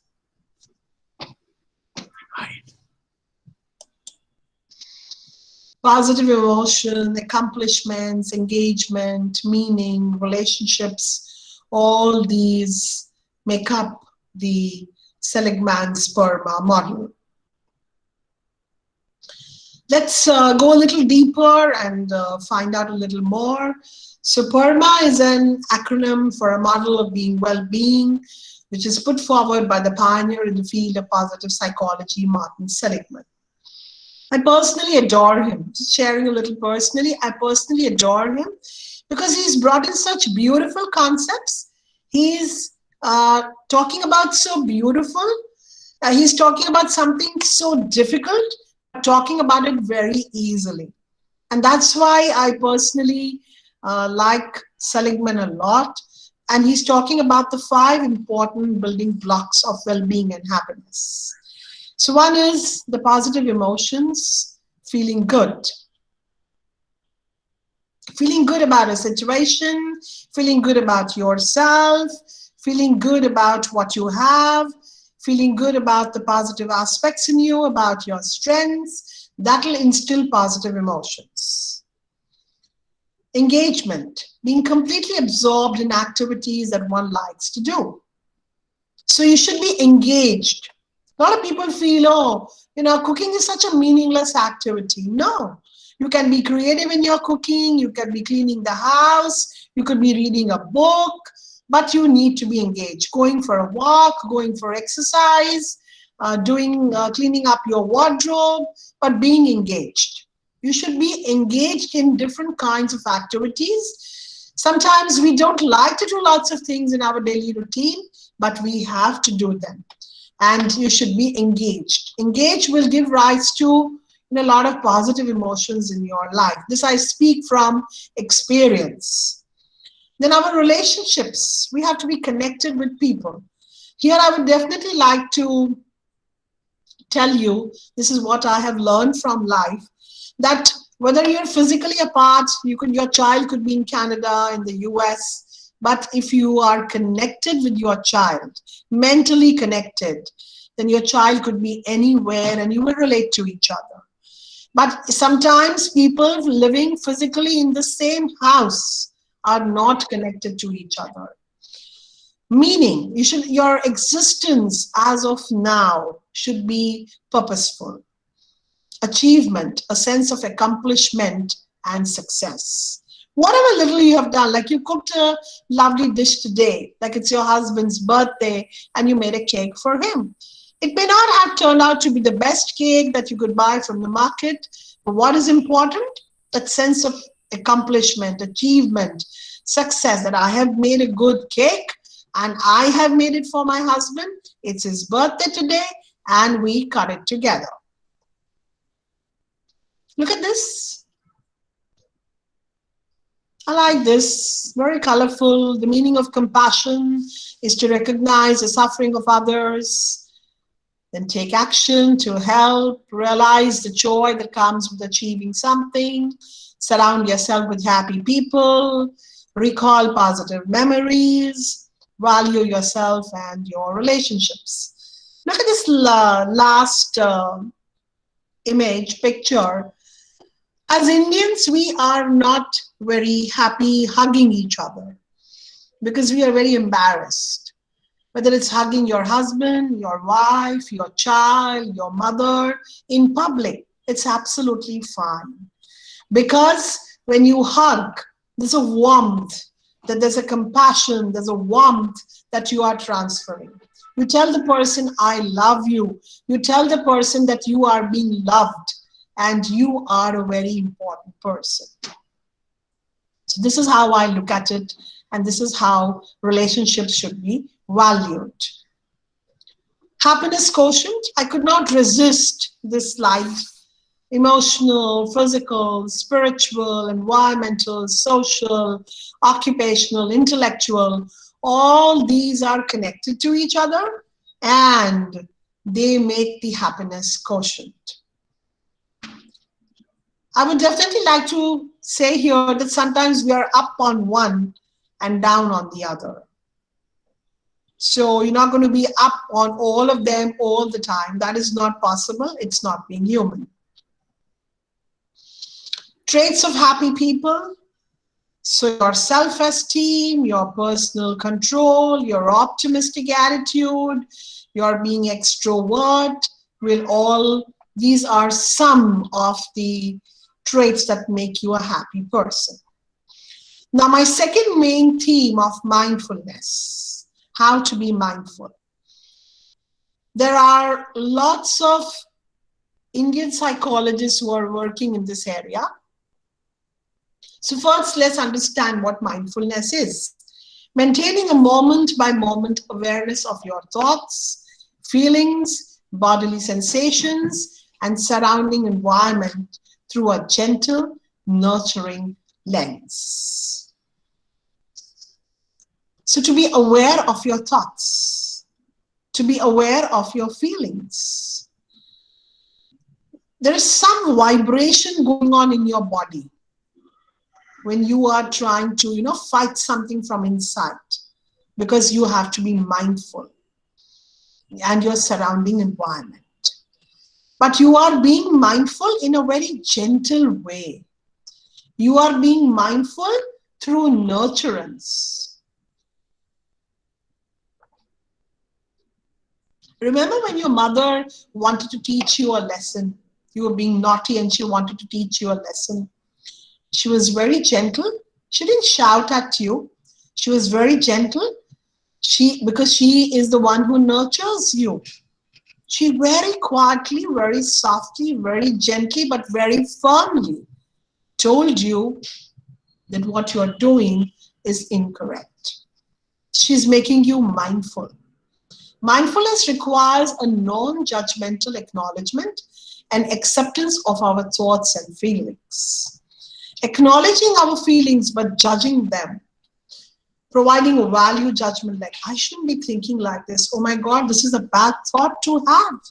How can I talk like this? How can I think like this? This is practicing mindfulness. Mindfulness can be described as the practice of paying attention in the present moment and doing it intentionally with a non-judgmental attitude. As I'm talking about mindfulness, do not think that this just pops up from somewhere and one fine day you'll become mindful. Even I, at this age, I have to continue to practice mindfulness. Something happens at home, something happens with your child, something happens with a family member, something happens in the workplace. You have to continue to practice mindfulness. It's not a one-day thing. You continue to practice and pay attention to the present moment without being judgmental. And this practice should continue for as long as you live. These days, a lot of work is being done on mindfulness, a lot of research work. In my own department of psychology, many of my students are working on this topic of mindfulness. And I have seen so many PhD theses on mindfulness, and people are doing a lot of work. Each morning we are born again. What we do is what matters the most. The more you feed your mind with positive thoughts, the more you can attract great things into your life. I want to quote one very big name, Dr. Mahendra Sharma from NIMHANS. He has done a lot of work on mindfulness, and I'm very thankful to him because I'm a part of the organization of the Indian Academy of Health Psychology, where he's done his workshops on mindfulness at least 3 times. I have attended them once. I was very impressed, and after that we called him to the Department of Psychology in collaboration with IHP, and we have done this entire 2-day workshop with him.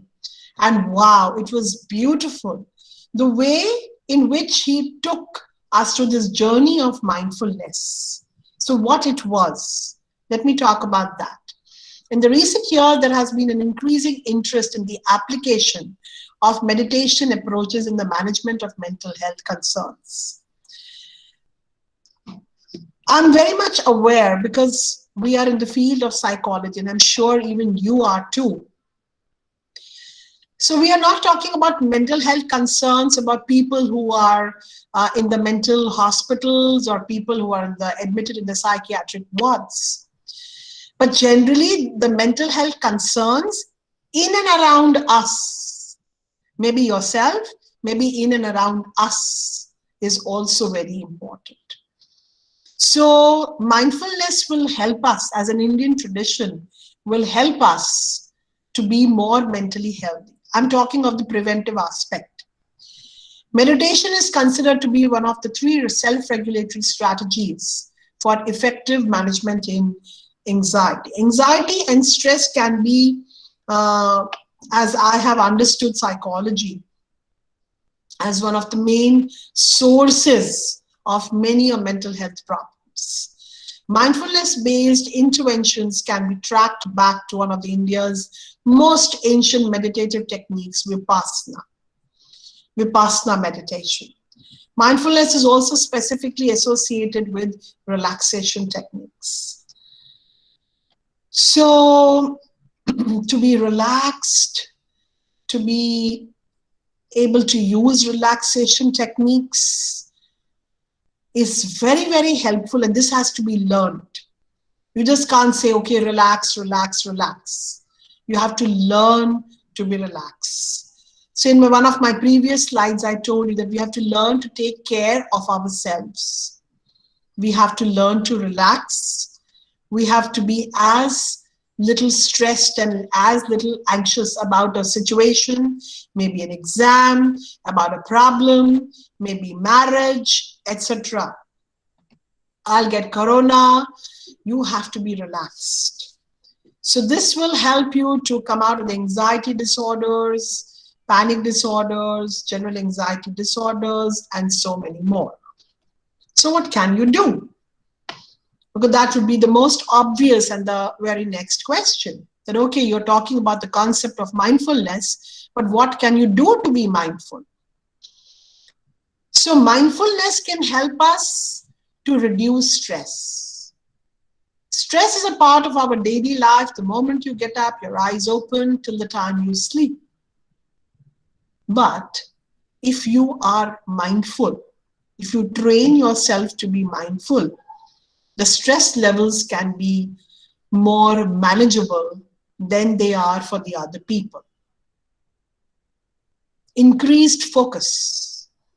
The tasks that you're doing, supposing you're in the office and you have to finish up a couple of files before you leave, and you have to read them properly and sign them. It's a project work that you have to present the very next morning. You have to prepare your slides, etc. You'll be able to pay more attention, focus, and concentrate.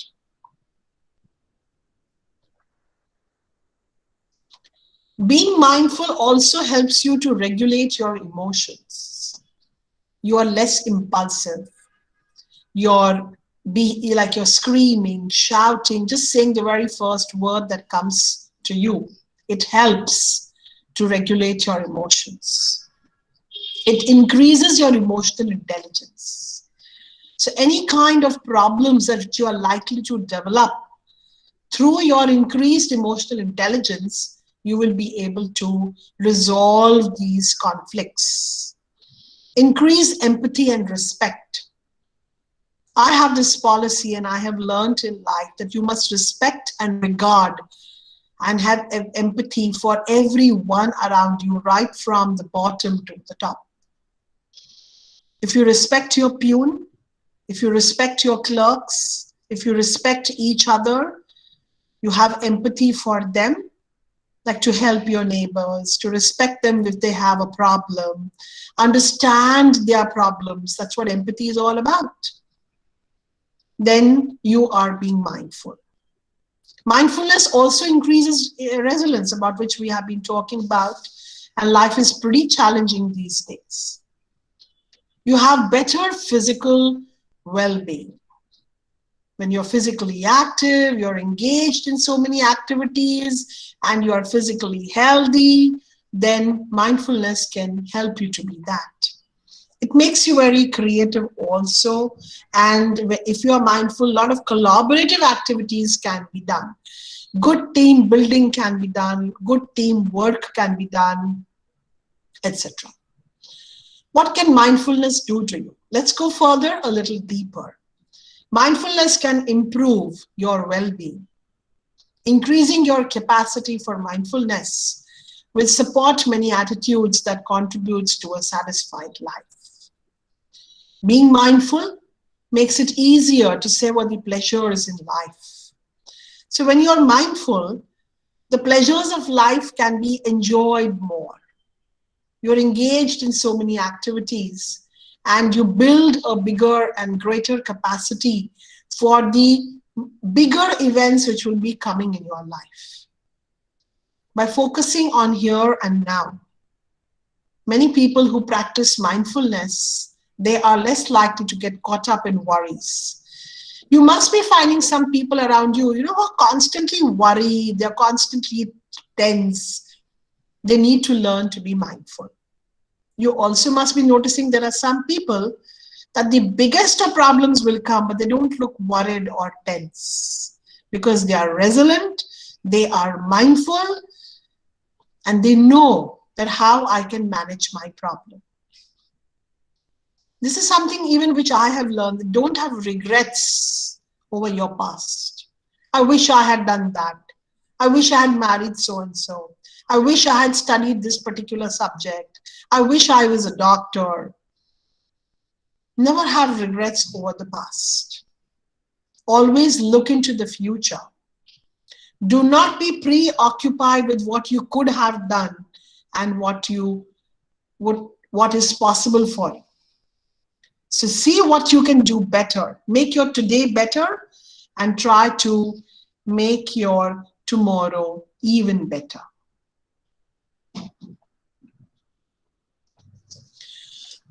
So mindfulness improves mental health.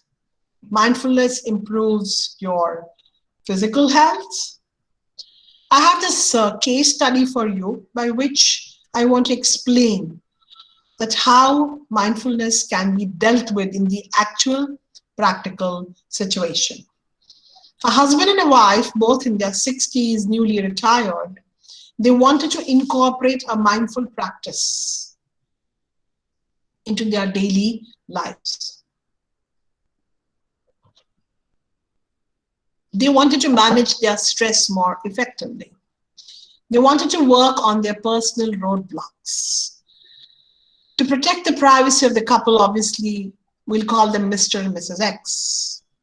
So married over 40 years, Mr. and Mrs. X have a very strong and a healthy relationship.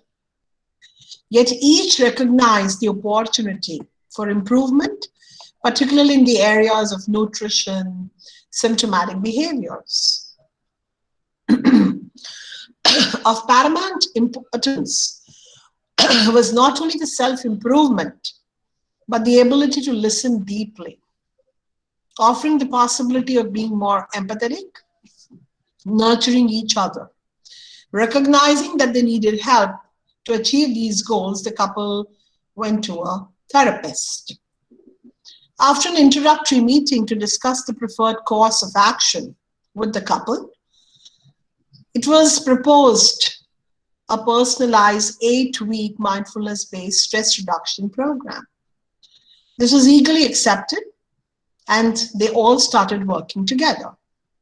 Over the duration of the program, we experienced very many mindfulness meditations, explored mindfulness-based skills and practices, and implemented home assignments. Home assignments are assignments which you take home and practice them on a daily basis, resulting in deep self-discovery, meaningful discussions. The skills learned allowed them to bring a fresh perspective in their personal areas of challenges, resulting in self-discovery and healing. So what's the outcome in this particular case of Mr. and Mrs. X? Upon completion of their personalized program, the couple reported general reduced stress, the ability to be fully present, non-judgmental, and open to experience, accepting things as they are, living in peace, serenity, and compassion.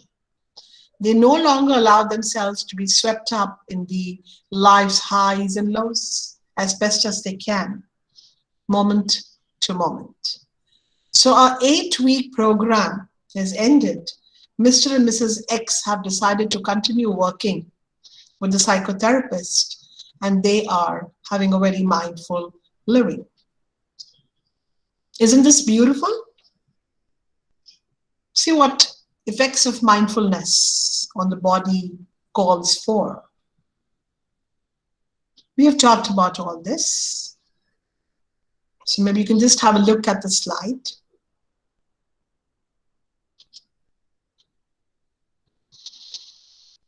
So we have talked about all this. So I think I'm going to skip this slide. My time is also going up.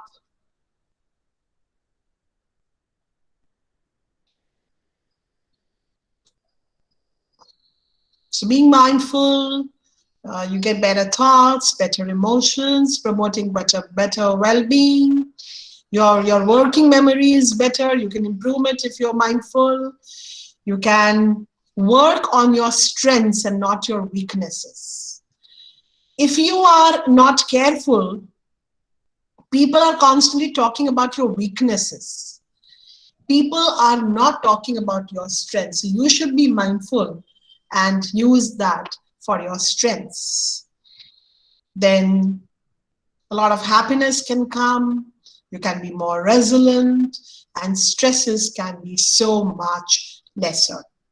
I cannot conclude without talking about gratitude. I'm not going to talk about it, but what is gratitude? We all have to learn to be grateful. A thankful appreciation of what an individual receives, whether it's something tangible or intangible. We all need to learn gratitude.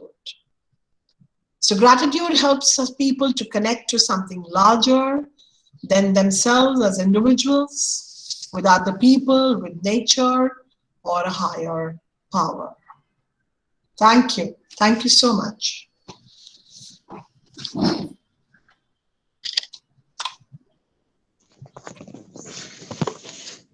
Hello. Hello, Kamini ma'am. Yes, you can hear me? Yes, ma'am. Yes, ma'am. You are very much audible, and I would not only say that it was pleasure listening to you, but you have given us, and it was very much like a psychologist speaking. It was a balanced lecture. Ma'am, for this 1 hour, what I have noticed is that the first 30 minutes were given in giving us the problems. Next 15 minutes are given in solving the problems. And by the end of the lecture, you have given us a case study wherein we have seen that how mindfulness works, how resilience works, and how we all need to be non-judgmental. We need to be open-minded. We all are living in the conditioned condition, ma'am, these days. We have our own conditions, and we forget that we are here to elevate ourselves. So your lecture has very much given us the opportunity to be introspective. We need to look within, and this is how we are going to look in the whole world. So thank you very much for your kind of observations. They are very helpful to all of us. At the same time, I would like to tell. Yes, ma'am. Thank you for your kind words. Yes, ma'am. Yes, ma'am. We have learnt a lot. It was a psychologist speaking in front of us. I was only actually sharing my own experiences. Very true. I'm 50 plus, so I want to, the journey that I have gone through life, the difficulties and problems that I have gone through, a lot of learning. Yes. So basically, I have just shared my experiences, and I hope this will be something that not just a lecture, not something you heard, but I hope you will take back a message from this and face life and its challenges differently from tomorrow. Definitely. This is something that is what we all are here for, and we have learned how not to be exclusive, how to be inclusive, how not to be conclusive, how to be open-minded, because most of the time we have our own cocoon and we do not want to come out of it. Yeah. So that is what we have learned, ma'am. At the same time, I would like to open the platform for any of the questions from the August gathering here. Do we have some questions for Kamini ma'am? Excuse me, ma'am, no questions.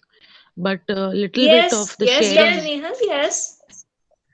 Ma'am, with your good experience, I would like to know how do you find the generation, the young generation, and they're going with resilience and mindfulness? What's your opinion about them? A lot is to be learned. Gratitude, resilience, mindfulness, a lot is to be learned as yet. They have a very long journey in front of them.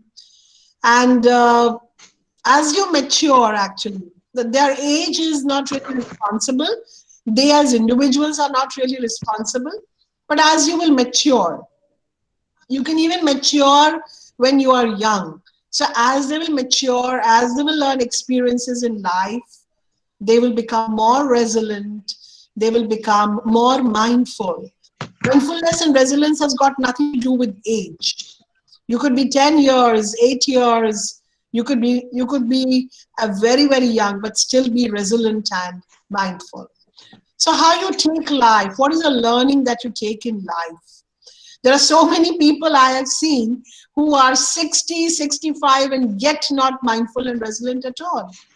So today, Very true. today's generation um, needs to learn that they have a long journey to take through. Am I answering your question? Yes, ma'am. Yes, ma'am. Uh, I would know. I am nobody to add anything to whatever Kamyani ma'am has said. But Miss Nehal, I would also like to add that age does not, as ma'am has already very rightly said, that age does not define the maturity. And at the same time, when we are talking about the young minds, everybody has their learning curve. So we should give that scope and space to children also. They will learn by themselves. Yes, as the guardians, we are there to look after them, to take care of them, just to monitor them. Sometimes we impose. I mean, I'm sorry, I should not be speaking in front of Kamyani ma'am.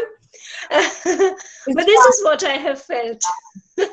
And we as This is what I have felt. we as parents, we as teachers, we need to really, extend our hand because we say, okay, be Yes. resilient, be mindful, be grateful, be happy. But they'll say, how? So we have to teach them. And we have to nurture them, we have to teach them and do it very gently. I Yes. notice that sometimes as teachers, sometimes as mother, father, we are very angry with them, we are scolding them, we are overpowering them. So that does, bring in a lot of negativity in the relationships. So many mothers come and say, क्या madam ये तो मेरी बात सुनती ही नहीं है, आप बोल के जरा देखो. So why would a child not listen to the parent? So this has to be taught. It's a very gradual process. That is how even I have learned it. That is how I have understood it. It's a very gradual process. One fine day you get up and you're resilient and you're mindful, it will not happen. So you have to teach your child every small action, every small thing. Yeah, ma'am, but actually, I would share something at this juncture because being a teacher, I find students to be very intolerant. And for things like meditation and teaching them mindfulness, a lot of patience is required. I actually tried for 1 year with first year BSc students. Every week we were trying to inculcate relaxation and meditation technique with them, but then the patient was so very much less that students did not turn up to the class, and ultimately we had to shut down that program. And on another juncture, no, there are experts telling us that today's generation is actually having high spiritual quotient, and that's why our regular pattern of teaching doesn't work with them. So we should enhance our mode of teaching patterns to match up to their levels. Now this contradicts actually, because if on one side they are intolerant and on the other side if they have a high spiritual quotient, how to match this up and continue with this generation and how to help them out, it's really becoming difficult for teachers. I think maybe a different method could be taken up.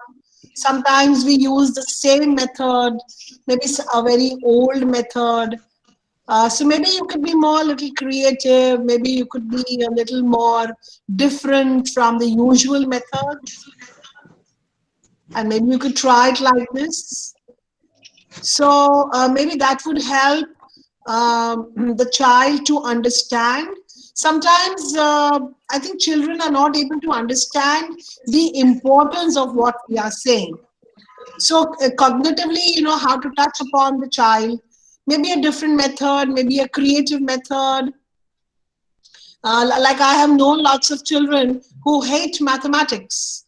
But one particular teacher came in and had a totally different style of teaching mathematics.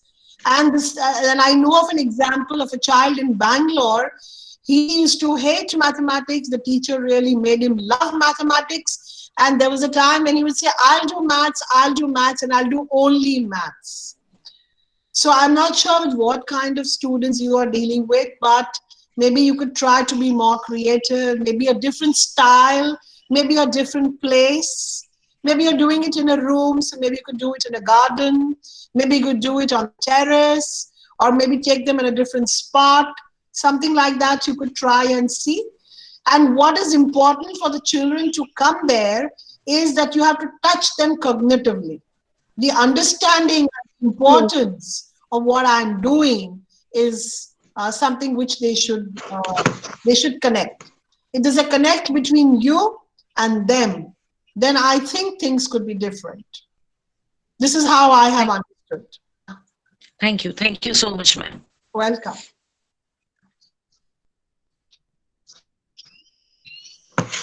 At the same time, Ms. Nehal, I'm sharing my experience that, you know, Bhagavad Gita believes in Karma Yoga, Gnana Yoga and Bhakti Yoga. Now, Bhakti Yoga and Gnana Yoga are going to be a little difficult.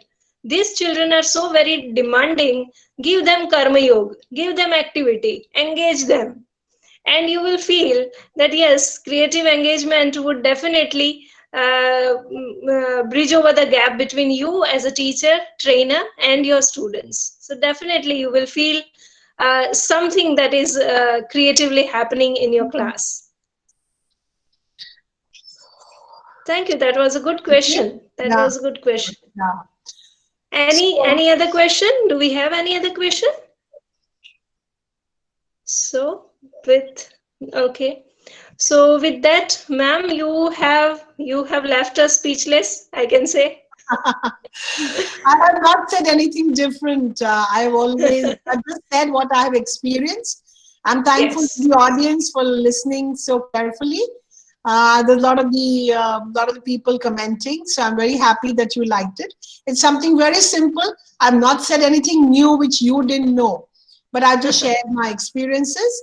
I've shared what I have learned, and I hope that everybody, if not practicing, can start practicing right away, right from now. It's 8 o'clock, 10 minutes, 12 minutes, maybe 8:13. You can start practicing. Thank you so much to GAP. Thank you so much, ma'am. Thank you so much. With that excellent note, I formally thank on behalf of GAP. I formally thank Kamyani ma'am and the speakers today and all the August gathering, all the participants. Thank you so very much for being with us. The attendance link is shared in the chat box, and I hope you all have attended it.